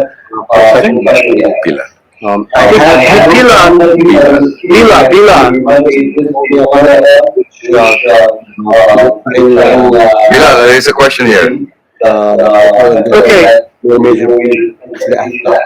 So Bila, this is Dan. I help with the incubator here. So I've seen this. I've actually seen this in variations. A couple of the same. I've seen this several times because I've run a lot of pitch events. There could be interest. Not Zoom Ride. I've seen like 4 other copycat Uber with all different variations. I've seen it for only women. I've seen it other technologies. There's a Korean guy from Rutgers that has a similar concept. I've seen a lot of this concept out there, and there's a lot of weakness in Uber's business model. That I know. We may be able to put you in touch with somebody who claims he can raise capital, who's very, very interested in this area here in South Florida, ex-CEO of a company. His focus was not to take a whole ball of wax here. His focus was to try to sell some conceptual stuff to Uber. But he may be, I was in touch with him today. This investor manager guy may be very interested in this project. Yeah, we might help you with that, but there's another question in the audience because we need to follow. Thank you. But I ask you question about our company, for example. For example, the company called Smart from Miami that started, and they closed down. Right? They put application. We built it from scratch. They can do background check. They will do all background check and send it to them. So they can compete at that technology. They're not allowed to go to the airport, and then the airport, and then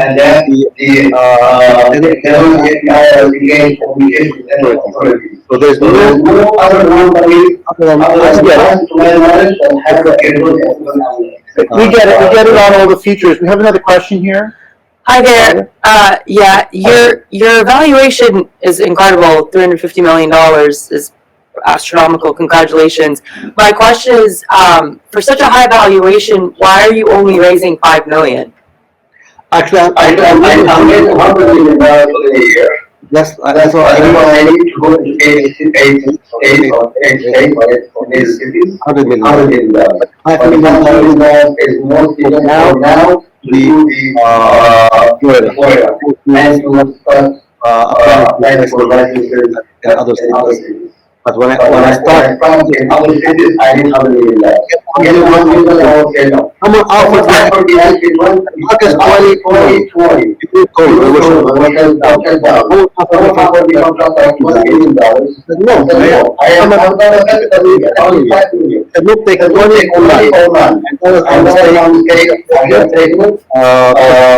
I want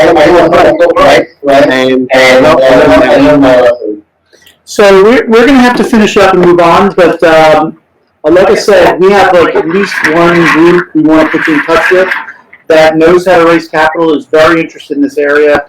One or two groups that can help you there. They're kind of people, the best thing for you is to interact with, I think, there's 2 or 3 groups I can introduce you to that are like adjacent to this industry, and they would love to find a way to Uber with what they're doing. But what you're doing is Uber, so they may be extremely interested in what you're saying. It's in other words, there are some other people that have the selling skills. That's what they are. That may be very interested in this. Like I said, they came here, visited our incubator, and told us there's no problem raising capital. That's what they told us, right? Yeah, that's what they said. But they said there's no problem raising capital. But they didn't have any technology like this, so we can introduce you to them. I think that would be a good place to start. I'm not able to. We haven't. This is the first time we've ever done a virtual. Yeah, it's the first time we do a virtual pitch. We're not used to it. I have a lot of other comments for you. I can't really get all into it because we have to have a couple more people pitch here.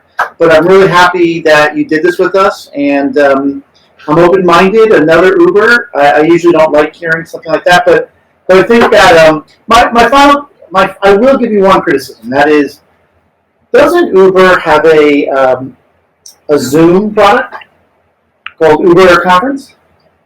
that's something that they're releasing soon. Yeah, Uber has a conference product. You're calling yourself Zoom.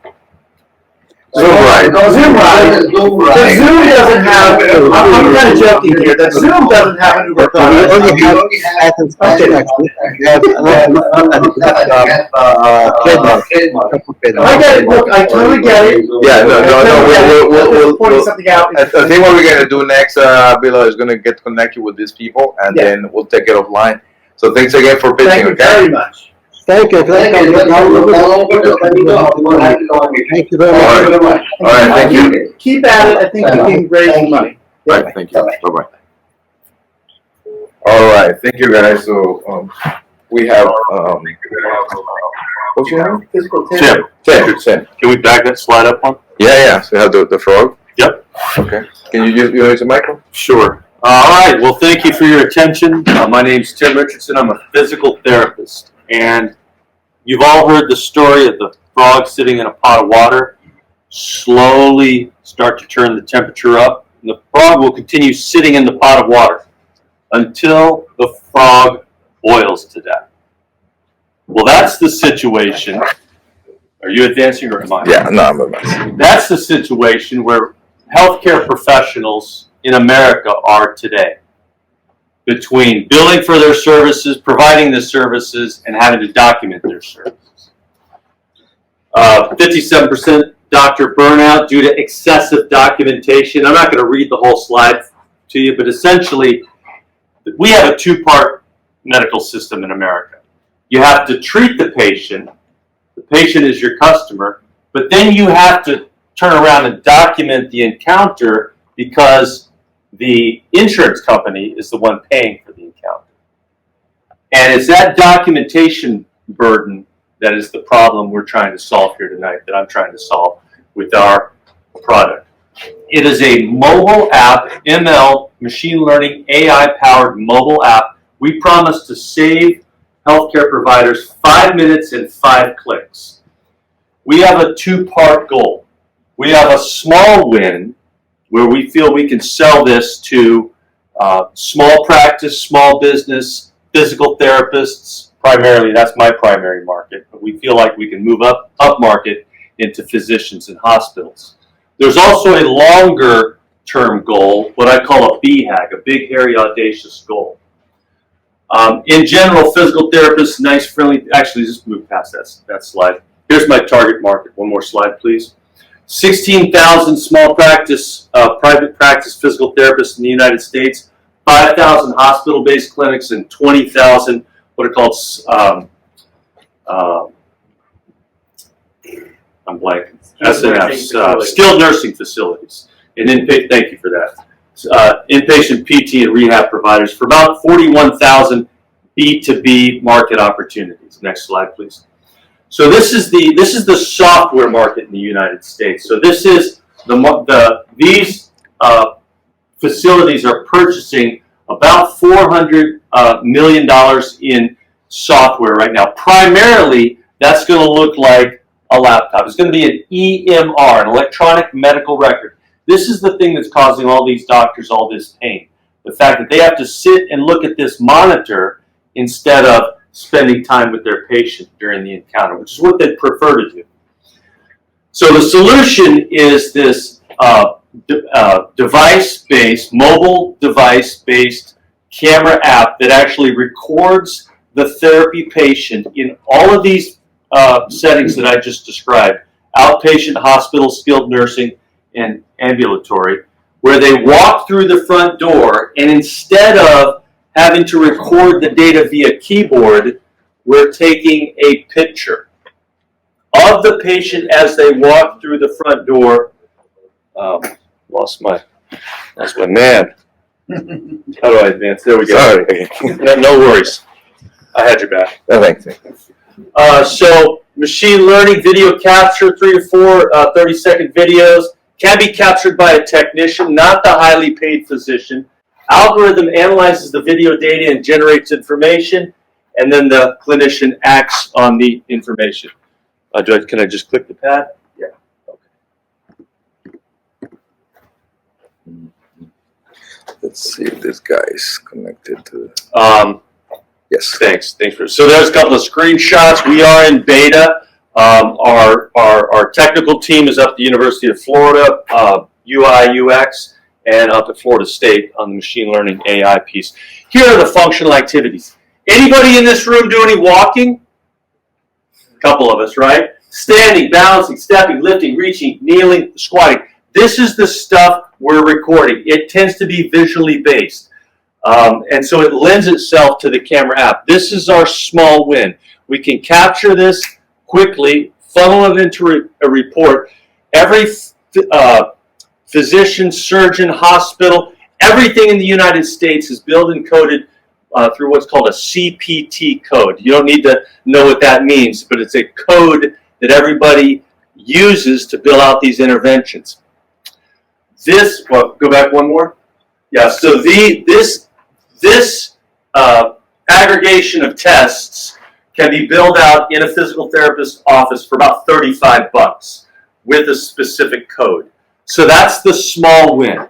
Our app is going to let them, for 15 minutes, instead of taking 15 minutes, it's going to take them 2 to record it, spit out the report, and bill it for $35. We plan to charge $35 a month for the app. Now, revenue model, subscription. We think we want to do some data metering when we get to this place. Subscription, we feel like that's an easy win for the small business owner, because $35 for the code, $35 for the app. Even I can do that math. We feel like the data metering is more appropriate for the enterprise, large clinic, surgical offices, small hospitals, things like that, because the person making the decision on buying our service is usually not the end user. It's a manager, it's an executive, somebody who doesn't use the app. They're probably looking at 100 different subscriptions a month, and they're thinking, the last thing I need is another $35 subscription. So we will offer them, we'd like to offer them data metering versus a fixed rate subscription. Here's the competitive landscape we face. Right now, these tests are being done in these spaces for $5,000 for an expensive force plate, $87,000 for what's called a virtual surround. It's NASA level technology, and it costs NASA level price tags. So there's a couple of different models out there. None of them are priced at $30 a month. Next slide, please. So here's the traction we're getting. So I in my day job, I do work for a physical therapy franchise. We've got about 524 locations around the country. We've got, it's provisional. We've got to come up with the app and demonstrate and show that it works. They've agreed they would like to buy the app. They want it in the space. This is the competitive landscape. These are the prices we're paying now, so they need this. So we've got buyers for the app. The reason next slide, please.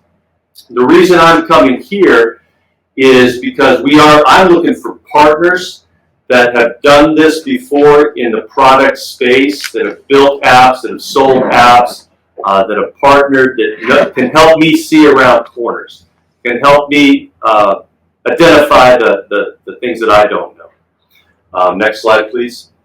There's the team. I'm in the middle. Next slide, please. So we've got a couple of $1,000s into the build out. Mainly it's to pay the young people. Next slide, please. Let's see. I'm not going to get into all this. We'll go ahead and cap it off with the investment and use of funds. So what we're looking for here is a partner who can help with scaling and marketing. I'm looking for $100,000, $75,000 of that would go for inside sales, $25,000 of that for trade shows, get out there in front of these clinicians and professionals. So you have a letter of intent signed from those franchises? No, I work for the corporate office, and they've agreed to. You have a letter signed? Not a letter of intent, no. Nope. No. What do you need to get the letter of intent? Why or what do I need? We need to have the successful app to demonstrate and show them the app. So right now it's still being developed. Are those 525 places, 24, using any one of those other ones? They're all using, yes, they're all using that technology. The lowest price point they're able to get that for today is $5,000.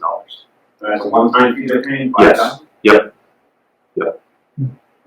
What are you gonna do with 75,000 in inside sales? Are you gonna hire people? Yeah, that's gonna be telephone, cold email outreach, calling the clinicians, calling the clinics, calling the businesses, pitching the app, pitching the service. Yes.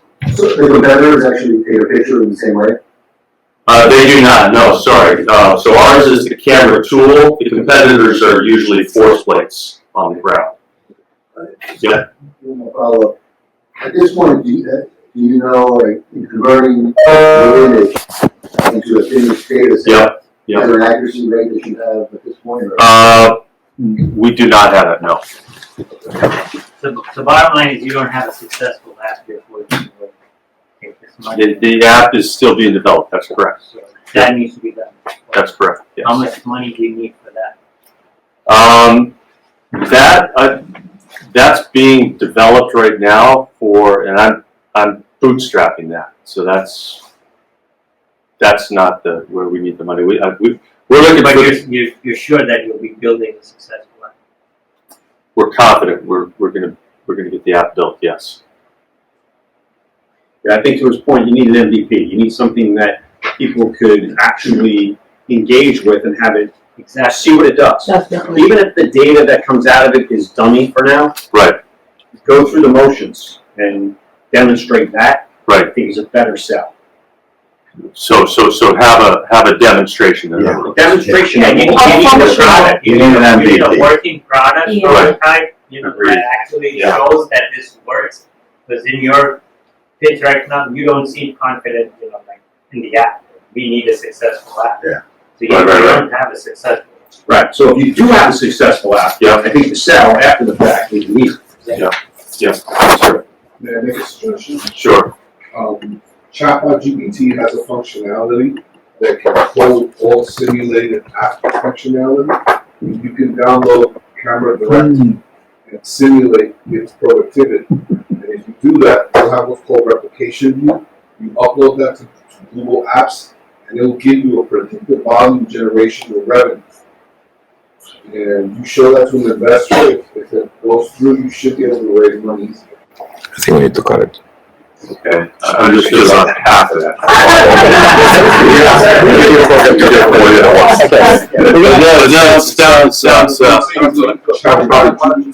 Yep, Has ChatGPT. a functionality that does the back-end coding for app development. Got it. You download app modulation you want to achieve, and using TensorFlow, artificial intelligence tool, it will give you a predictive result. Okay, and then you can calculate estimated revenue using Google internal app tool, like Genie or whatever. Okay, we're gonna show, I will say this, a lot of performance, that could be done just off the top of my head. So,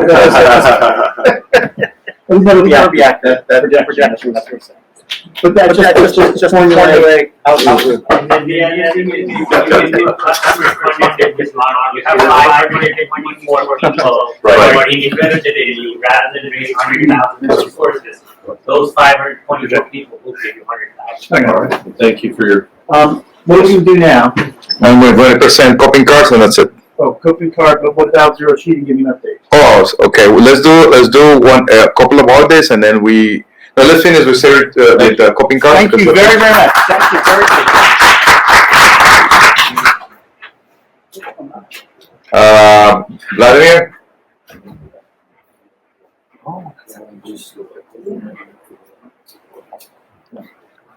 We have you here, copying cards. Hey guys, can you hear me? Yeah? Yes. Vlad from Coping Card, and let me tell you what we do. It's like this.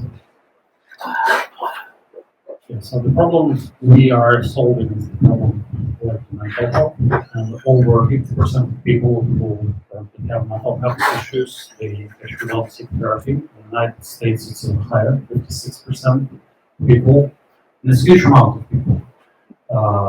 1 out of 4 adults, 1 out of 7 people under 18 have mental health issues. It's over 1 billion people who have problems that need to be solved, and more than half of them try to solve. Can you go back to this? There are multiple reasons for that, including stigma, lack of money, lack of access, and lack of therapists. Just in the United States alone, in 2025, there will be a lack of 50,000 professionals, about 1.2 million global. Go back this. Okay. And even if people go to therapy, therapists have to spend quite some time on just basic repetitive occupational work or tests or some other things. As a result, therapy impacts are often mild or not lasting long. And overall economic burden, mental health is tremendous. It is estimated to reach $16 trillion by 2030. It is more than heart disease, more than diabetes, more than cancer. It is one of the biggest problems that we currently face. So our solution is shared therapy tools for clients and for therapists to faster educate the clients or allow them to self-help, and also allow therapists to have more time to work on deeper issues. Our product that we launched is mobile app for the clients that has lots of tools, information, crisis section, diagnostics, etc., and provide a portal that allows therapists to educate their clients on the tools during the sessions. And this is connected. So, for example, before therapy, these days, clients don't have that much to do, or if they try to get work with a therapist, they can get on a waiting list, or even if they book a meeting, they may still wait a couple of weeks not having anything to use. With our app, therapists can assign the mobile app to the client. The client will already have something to work during the crisis, have diagnostics, use some basic tools, and content to educate themselves. During the therapy, many of basic things that currently are spent in the session can be done in the app, and instead therapists can concentrate more time and work on deeper issues. We have lots of tools, a growing list of them, some AI-assisted tools to save time and help therapists. Easy way to collaborate, so therapists can educate their clients in the portal, then save this information for the app, and it helps clients much better work on their issues. It is a huge market, and we already get revenue both from clients and patients. We plan to continue doing this, and later in the patient side we'll have not just general freemium app that we currently have, but also get into the digital therapeutics market where we have apps for specific conditions. It will be licensed with the FDA and prescribed as a medicine. Because as I described it before, the lack of professionals is huge, and even if we primarily right now help therapists and clients work more efficient, there still will be a need for self-help for clients. Our progress so far have been launching the mobile app last summer. We have passed 2,500 downloads with zero money spent on ads. We have about 8 daily active users, have around 5 paid subscriptions, some revenue from there. We launched our provider platform in beta, closed beta in November. In the middle of February, we opened it up. We have providers signing up. We have for now one paying provider. Our go-to-market strategy for the mobile app has been just a little bit of social and most application stores. For the provider platform, our primary market, we are primarily using outbound email sales outreach campaigns. We have about 30,000 target market therapists in the United States that we have emails for. And I'm also good at digital marketing, apart from other things. So you can see our initial campaign that we just launched 2 weeks ago. Our open rate is 82%. If anyone is here into email marketing, you probably know that open rate, best in class is 50 to 60%. This is 82. That's no point the right way. Yeah. Yeah. We have good reply rate. So right now we are just refining our messaging and learning how to sell, but then we can ramp it up substantially to get to that market that we primarily target. I have a background in both engineering. I am head of engineering customers.ai, digital marketing platform that they helped to get $5 million recently as a round of my own startups. Some were success, some failed. My co-founder is PhD, and he's not only a PhD. Any psychologist in the United States needs to be a PhD or MCD. He's also head or chairman of Psychology Association, and there are only about 100 of them in the world.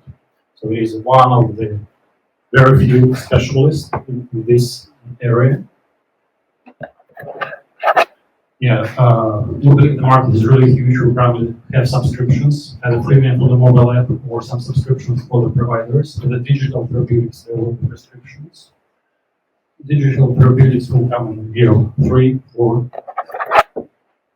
Yeah, this is basically all the information. We have been bootstrapping, and we are, I believe, very little small steps to check all the checkboxes for seed round. But if there are any angel investors who want to join our success, please reach out to me. Thank you. Okay, we're gonna finish up with Neil's. Thank you very much. I want to like, I'm hoping. Anyone does get. No, just to follow, like I met this startup last year, and then actually he started work here, so that's why I know him, and I see the progress from idea to like getting the first launch, getting the customers, and I think it's a big like effort for him because you have family, you have to work, and having a startup like that, like getting those numbers is very, very impressive. So it says a lot about Vladimir as an entrepreneur. Congratulations. Awesome. Congrats. So we're gonna give some updates, right? So let's bring everybody with updates. We're gonna like celebrate success. Neil. Alright. He's getting married, by the way. That's the first update, Neil. I just got engaged on Tuesday, so thank you. So anyways, with Zero Cheating, I've pitched here a few times. I'm going to do a brief, about 1 minute summary through a slide deck. I'm going to give you guys a sneak peek into something. I came here and showed this, and everyone kept asking about ChatGPT and all this stuff. So I went and got a solution patented. I'm going to demo it for you. No one's seen this yet. So it's pretty cool. Can you pull up the WeFunder.com? Can I just pull up a website? oh, the thing is that Okay. WeFunder. Yeah, WeFunder.com. And then just search Zero Cheating. Okay, so And then I just want to show everyone where we're at. Just type 0. First one on the left. Perfect. So let's share the screen then. we're very blessed. We've been doing pretty well. As soon as this comes up. Coming. Share. Anyway, so while he's pulling that up, I've been tutoring for about 14 years for my own company along with other stuff. So I've seen and heard every way students cheat.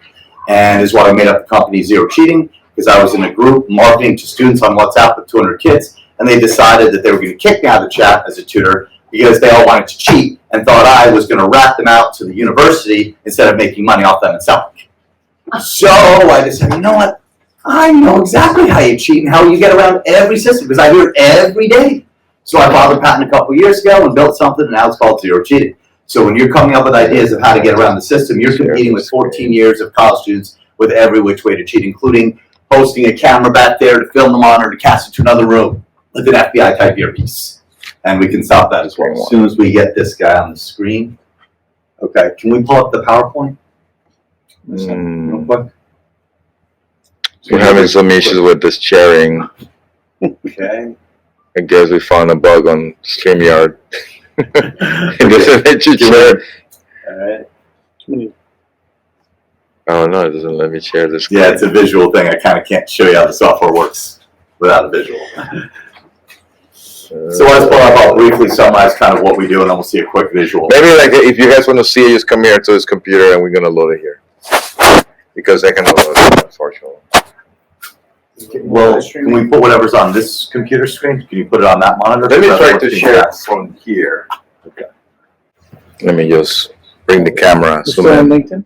Yeah, we're still linked in, but I'm gonna zoom in the camera. Come on. Give me slideshow here. Okay. Yes. There we go. Okay. Two slides. There we go. Okay. 2 slides. Okay. So Super simple, existing classroom. super simple. You're Existing being watched, classroom. An AI comes out, An AI comes out and gives a professor report. has to The use these professor has to use these data points to figure out if That's you the current situation. That's the current situation. What do we do instead? What do we do instead? Well, instead we use a multi-lens wide-angle camera. So instead of getting a data point or something, you see the student actually holding their phone. So if you're on a webcam, you'll see this is the typical webcam view. And this is me holding my phone, viewing and Googling answers, test questions, etc. So the professor gets that and hands down to cheating. Long story short, there's a bunch of other software things that I can get into later. I don't want to bog you down with details, but basically we cover all the other ways of cheating, from virtual machines to casting, airdropping, Bluetoothing, etc. So that's our first service, and then everyone kept asking me, what about ChatGPT, this paper writing thing? I'm like, we don't do that. Well, when the market demands something, you give them what they want. So this is what happens right now. Student writes a paper, maybe it's legitimate, it's turned in at the end, and you as the professor get a statistic. 93% written by API. You know what you can do with that as a professor? Nothing. Absolutely nothing. You cannot fail a student on that. This is from ASU. You have a data point. You can have a discussion with the student.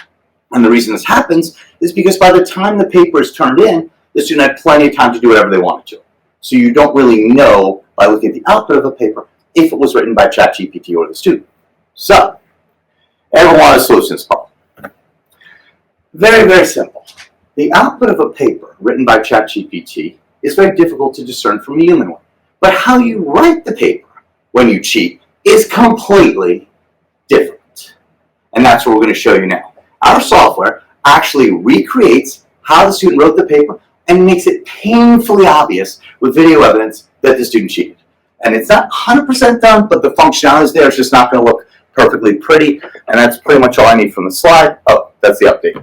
We have the new service which tripled their earnings. We didn't change the valuation, so that's why we raised so much money, is we basically told everyone company's worth 3 times as much, but you're still investing at the same terms. We got schools to test us, and we're over 500K. So now I want to give you guys a sneak peek into what this software does. It's going to be fun. The microphone.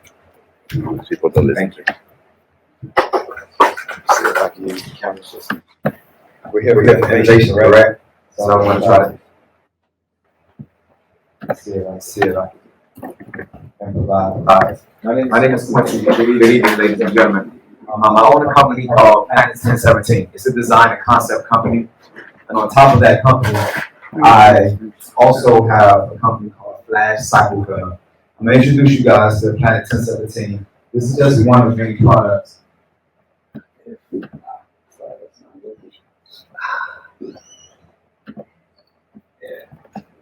No, no, yeah. You can, this is the focus. This put it.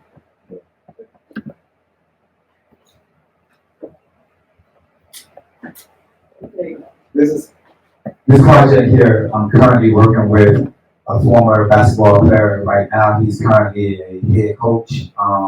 We're sitting at the table right now trying to get this product discovered to the NBA. So this is just one of many products that I have for Planet 1017. I also have apparatus for sports, safety devices, and many other things. But I'm here to talk about Flash Cycle Club, which is actually a bike rental company that we're looking to franchise. We're located right now, presently, in downtown Miami in the Wynwood area. Flash Cycle Club is a unique concept.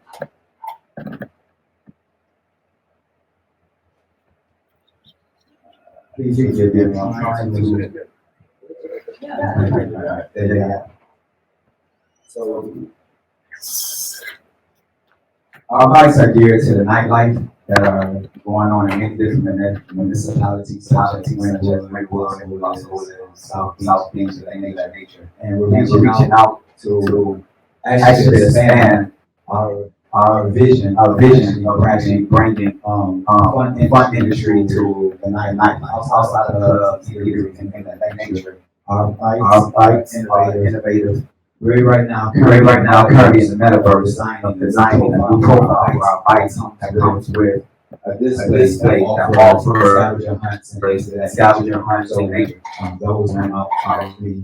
Those come out to participate in fairness, spraying could actually go out and complete the scavenger hunt, or you can actually just go out and see something, enjoy a bike ride, which happens to now the most popular way to commute. If you look at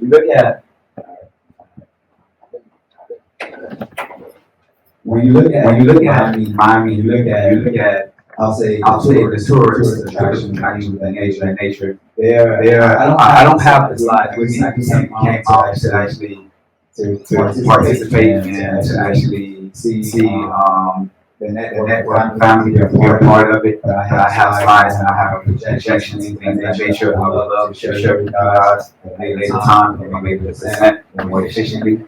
But I just wanted to introduce myself and what my company's about. We're very innovative. I have a team that's amazing. We have many concepts. We have a lot of patents. We have intellectual patents, things of that nature. I don't want to take up too much time. I was just wanted to introduce myself, and I would love to meet you guys individually if that's possible, and give you guys a more thorough, window into my company and what we stand for. Thank you for your time. Thank you. Thank you. So, one last thing will be to Neil. Alright, so now we can finally demo this. So here's what happens. Someone types a ChatGPT paper, you just put your prompt there, and now here's your paper. Now here's the challenge. You have to submit that paper. That paper needs to get into your paper. So we have everyone do it with a Google Doc. Now first I want to show you, this was a legitimately written paper. We had a lead professor, our lead investor at Yale, had his students do a test. They wrote one real paper and one fake paper. They have no idea that this happens. And this is what our software does. Let's give this a couple seconds. Oh, I should have done this first. So what this software is going to do is it actually recreates everything that was done by the student, and the professor is going to be able to see exactly how they wrote this paper. So this first paper is a legitimately written paper, so we're going to briefly see in a couple seconds exactly how this was done. This is where you got the money, man. This is why we got all the money, because everybody loves this. Okay, so watch this. This is probably everything's slow. So we can actually see how long it took the student to write the paper, and you can watch the student write the paper. And what you'll see is in a real written paper, an AI will set this, they write, they go back, they go up, they go down, randomly edit, etc. So it's very easy to see what a human process of a paper looks like. Now we're going to see what one looks like when someone's using ChatGPT. Let's pause this for a second. So I did 3 versions, and you're going to see how each one looks, what people do. So this is example 1, and boom. That's what every single student does. They finish doing whatever they're doing, and they copy and paste. So you're the professor, like, yeah, you cheated. And you have visual evidence in the academic code of conduct that you can ask the student, how did you do this in 44 seconds? Did you write your paper in 44 seconds? I don't think so. Now, students don't know, but we're anticipating that they'll figure out eventually they can't just copy-paste. So what else might a student do? A student might painfully, and this was me doing this, have to actually type the entire paper. So they'll have it printed out or another one, and they will type the paper. And then that's what this looks like. So we're going to look at this one. And here's me, speed this up a little bit. Still took me 6 minutes and 8 seconds or 9 seconds to type out that entire essay. But again, you as the professor will look at this like, no human writes a perfect essay, just straight through. You would not be at our university you would be teaching. You were failed. Now, last but not least, the student might decide to paraphrase the paper. This was the most annoying one. I literally looked at the screen and rewrote everything differently so it would clean up the ChatGPT text and pass the test while being different. And again, you'll see as layman's terms that this paper was done in 10 minutes. The other paper took about an hour. So the professor is going to get a report with the flagged papers that have something very unusual, and then they will get a video showing exactly what the student did. And that's why we raised $500,000, because we have a patent on this and no one else does this. They all just give you, the professor, a number that says, 98% chance they cheated. And the professor can't do anything with that. So basically, what I learned was I listened to what everyone said in here, the feedback from Edwin and Bamal and Dan, and they basically told me just summarize the point, get to it, explain what you do, people get it quick, show them a demo, and get your funding. And I used everything they said, and you guys all complained about ChatGPT, so I responded to the demand, came up with the solution, and raised money. And we have a meeting with the president of Shenandoah University on Friday to demo this. We told him we had a solution. His response before seeing it, since we told him it worked, was, quote unquote, let's do it. So we're going to start there, working with some testing centers, other people, and we're trying to finish out our raise and raise about another 100 to 200 in the next month or so. And we've had really good traction. Knowing at the end of the thing, everyone's late and all that stuff, so it's pretty much all I need to say for now, unless you guys have questions. What do you need the money for? So the problem is it takes close to a year to close to a university because they're eternally slow with legal. So between all the operations, expenses, traveling, right now my chief business development officer's at a conference in Chicago, talking to deans, professors, etc. So between salaries and flying out and doing all that stuff, it takes about a year. That's what we need the money for. I think a little bit more of the development is where it went to. So does the professor have to review every paper? No. The professor gets a report, and it will highlight just the ones that have an issue. And the professor will click the button and know it's an issue. Because the biggest qualm professors have is reports typically are 30, 40 pages. We got public records of honor law of just data points. And they got to go through that and figure out who cheated. So they don't even bother. So especially if you got 500 kids in the class. But here we tell you this is the paper, and you see in a report this paper was done in 5 minutes, and the average was an hour or 2 hours. So the professor's going to know they're not wasting their time looking at it. So yeah, they only look at the ones that are flagged. They can see all of them if they want to benchmark, but no professor's going to go through all of these. No. I don't want to get into it, but you're looking at Google Docs version history? No, you can't. Going through the revision history, there was I checked a bunch of developers. You can't exactly pull all the data. It doesn't exactly work. So we have to write our own program to like pull everything. It uses some public APIs and other coding to do that. This is phase 1. Phase 2, we're going to run our own website software program, because there is one workaround for this: is you have to get a bot to randomly do all the stuff and do it for you. So that's the workaround around this. But when it's all in software program, we can check if you're running a bot or something like that. So they're writing the paper in Google Docs? Yes. Yes, they have to write in Google Docs. But is it like an add-on in the browser that has to be in the browser, or No. coming in later? No, this paper was written without the extension. So the student has no idea about the extension. Okay. They just type the paper. The only extension is our side, internal. Okay, cool. Yeah, no, the student does not know that's there. They have no clue. They all just did that copy paste. That Austin one was one of the people in the class. His other paper, they all wrote 2 papers, was the copy paste version. And we have a whole folder full. Sorry, just for clarification. So students are writing their whatever in some third-party app, Google, let's just say Google Drive, and then they're transferring that. No, they have to type it in the Google Doc. They have to In phase 1. Okay.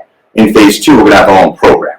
Okay. So we have the option of either doing it with an extension on Microsoft Word, Okay. and then, or we're going to do our own program, but we're going to switch to our own program because you get a lot more flexibility online, and then you can make sure they don't use a bot or anything else like that. Okay. The Google Doc and a Google Classroom? No, any Google Doc. They can just go on Google Docs and type it up from the internet. You can type it anywhere. It's totally cloud-based. So you're reaching into Google? Yeah. Yeah, there's a bunch of APIs and stuff and coding, and this super guy I found from TopTel took a bunch of like talking to people to find someone who finally said they thought they could do it. And then I had 3 people and only 1 person got it done. So I paid all of them like to try and do it, and this is a guy that's getting paid. Yeah, so. Has it been like tried, have you tested in like, any type of school setting? Has anybody actually been suspended? Yeah, we did a whole case study of like 30 students from Yale. But did anybody get suspended? Did it Oh, no, the professor did it nicely. We did it as an experiment. We did not actually do it. And here's what's funny thing, is we told them to write 2 papers, 1 legit, 1 fake, and then the software flagged 3 of the real papers as fake. I was like, what?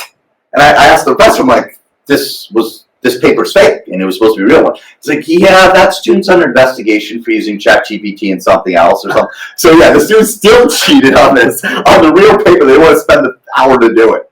Yeah. Test. Please don't cheat. Yes, it was like write 1 real paper and you can cheat on the other paper. And they're cheating on this paper. And I'm looking like, yeah, I'm looking at this. I'm like, I was ready to contact the developer. Like, did it pull the wrong data? Did we pull something wrong? Like, yeah, 3 of them were like that. Yes. CEO in 3 years or something. I mean, what if the guy's a really good memory and he just types? I mean, would it hold up to say you cheated when So cheat? here's what you'd have to do to cheat. You would have to spend about the same amount of time as it would to write the paper normally. You would have to type, edit, and change the content, and basically do the paper. And at that point, you can get your grade. You basically learn the material.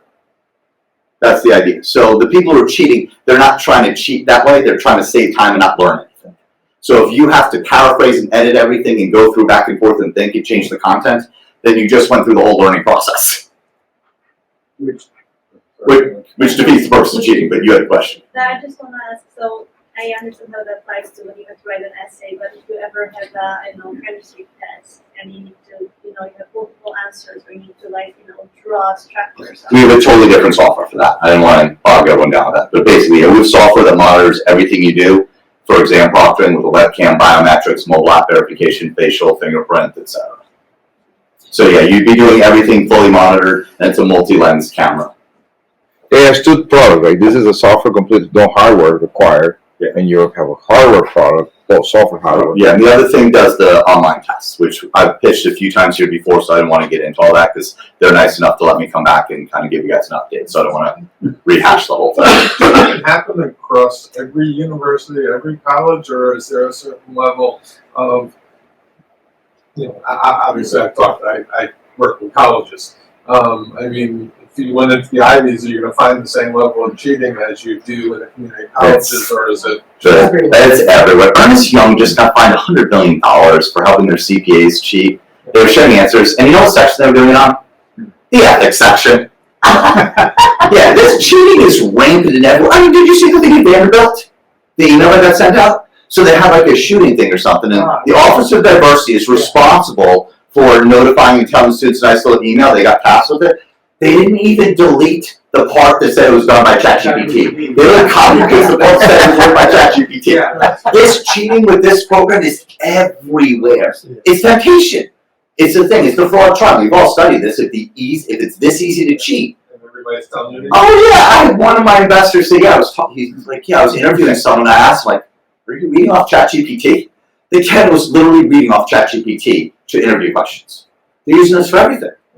It's coming out now to write PowerPoints and stuff like that. So they are responsible uses for it. I've used it where you prompt it, go back and forth, it's great. But you don't want your student or your employee putting the prompt in and copying and pasting. They need to fact check it, they need to review it, they need to analyze it. Because sometimes it makes stuff up. I vetted information, said write a summary. It's like so-and-so is your CTO. I'm like, did it say that in anything I gave you? It's like, no. I'm like, that's right, buddy. Like, you discipline like the child. 2 years old. The data is not current. Well, no, I gave it data to use, and it still made something up. So the point is, that's the fear, is that people are blindly trusting it, and it's not there yet. So there needs to be some way to check. So our software gives the professors the option to check that and let them use it responsibly. So we're going to tell them, like, if you want to have the student type prompts and go back and forth through a process with it, they can cite that and show that, hey, I gave it information, I had to paraphrase, I read it, I said, no, that's not true, that is true, and I've used that to get good stuff out of it. Like I got an HTML email out of it, but I had to discipline it and tell it so. Do you have any plans to integrate with Canvas or other?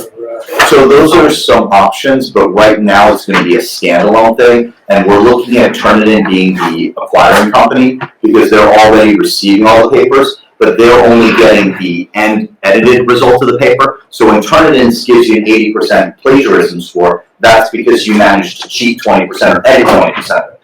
If Turnitin was looking at our version, they would see it before you tweaked it, and they give back 100% plagiarism. And they would explode. They were sold for $1.75 billion in 2019. They're international. If they incorporated this service plus our cheating service for the proctoring exams, they would be worth 5-10 times as much. So we have an opportunity for a nice chunk of that increase. Do you have a question? Where did you raise? So it's been mostly just people I know, and then I go to Lifetime, so there's some people there, got a couple of people there for $25K or something like that, and Uncle Tom, as I call him, the second time he invested $250,000 in me. I work with his family, he owns DC Capital, so he couldn't do it as part of that fund because they mainly do engineering and government contracts, but he saw what I was doing, even though it's completely out of his field, he liked this idea. So we've gone to them and just some other people I know, and 5-10,000 here and there, and that's up. And it's a crowdfund, so the minimum is 200. And we're telling people if you're a regular investor, do 1 to 10, because the return is a nice big multiple of anywhere from 0 to 40 to 100 times. And if you're accredited, we ask for 50 to 100 because that way is a 6.5% big on WeFunder. And then if you're accredited, making a couple $100,000, to me and you, most of us here, that might be great, but to accredited people, they need to be making $1 million or more. So they need to invest obviously more like $5-10,000 to do that. So it's been going really well. We raised the last like $200,000 last month because we came up with this thing and everyone loves this thing. And we got some sales stuff in queue, and as soon as we get one in queue, I'm closing out the race. Tell us on Start Engine, right? WeFunder. WeFunder. So do you have any questions about how WeFunder works? Because I've had really good success, and I'd love to share how to use that to raise capital. Okay, so WeFunder, what's great about them is it's a Reg CF, and you can do testing the waters for free. So what that means is you can open up your campaign and accept pledges. You won't officially get the money, but you can test to see if people are willing to invest. before you pay the money to do all the legal paperwork. So I went through a law firm that was affiliated with that and cost me $12,000 to get all the paperwork to do the money. But we knew we were going to raise the money because no one wants to spend $12,000 without a guarantee.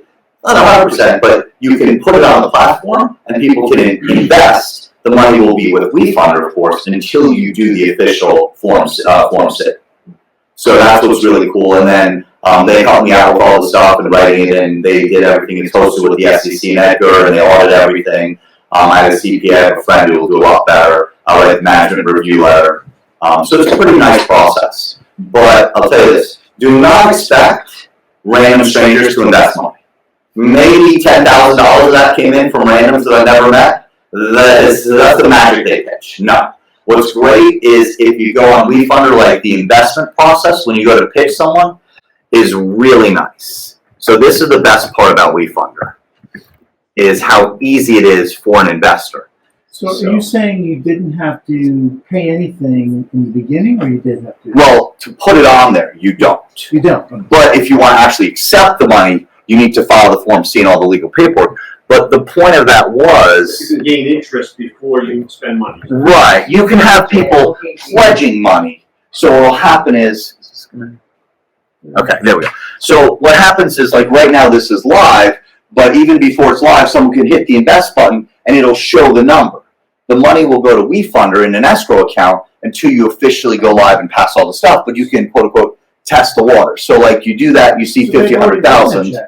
What's up? I've already written a check.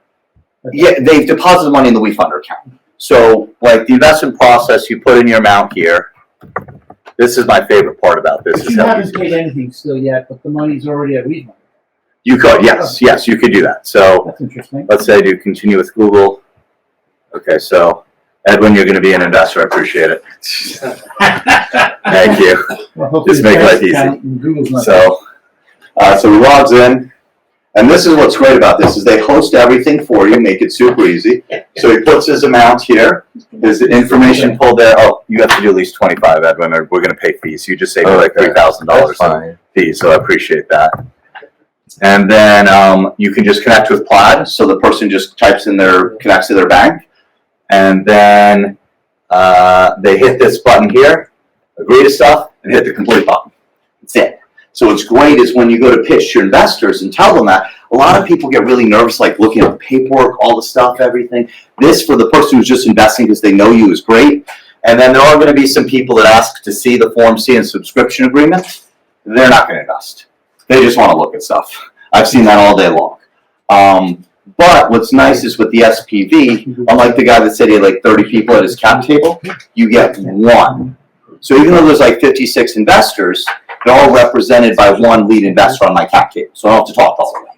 And then WeFunder deals with all the other stuff of communicating with them. So they make the process really easy to crowdfund without a crowd at the cap table.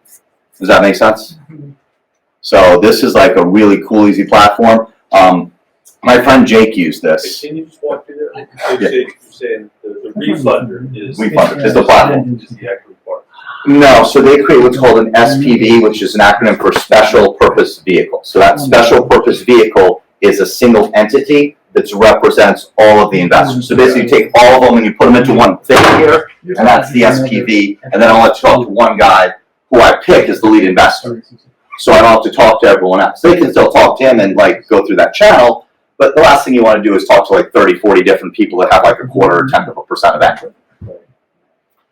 Yeah, what are you looking to charge the universities? Okay, so universities, the license is about $12. It's a campus-wide, unlimited license per student. We have contracts through public records requests of the competitors. They're charging the same thing for automated. The other cool thing is that some that do live proctoring, they charge $15 to $30 per exam. So any school that's using that is painfully getting overcharged. So we have copies of the contracts. So the lawyer basically took the same terms as the signed agreements that were agreed upon by universities and just slapped our name in it and adjusted a few things. Because it's very sensitive with universities over data and emails and all sorts of stuff. So if you can take a pre-approved contract and go to them and say, hey, we're just changing the name, the price, and a couple other things, makes the process easier. But we're still leaving the same 12 months. The average is 9 months. We put 12 months for the sale time, just universities are slow. Like, they just don't look at stuff. They're busy.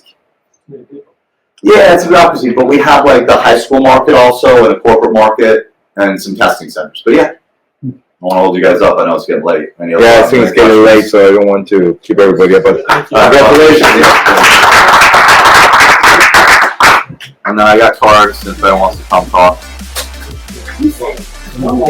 Alright guys, so you guys are watching TechEDTV, Yeah, so. and we are I'm not super close, but yeah, people I not like great picture and like one guy was like someone I knew at the gym, Right. but I never hung out with him. He was 25K. Another guy was someone who lived in my building that I socialized. You're right, It's like 5.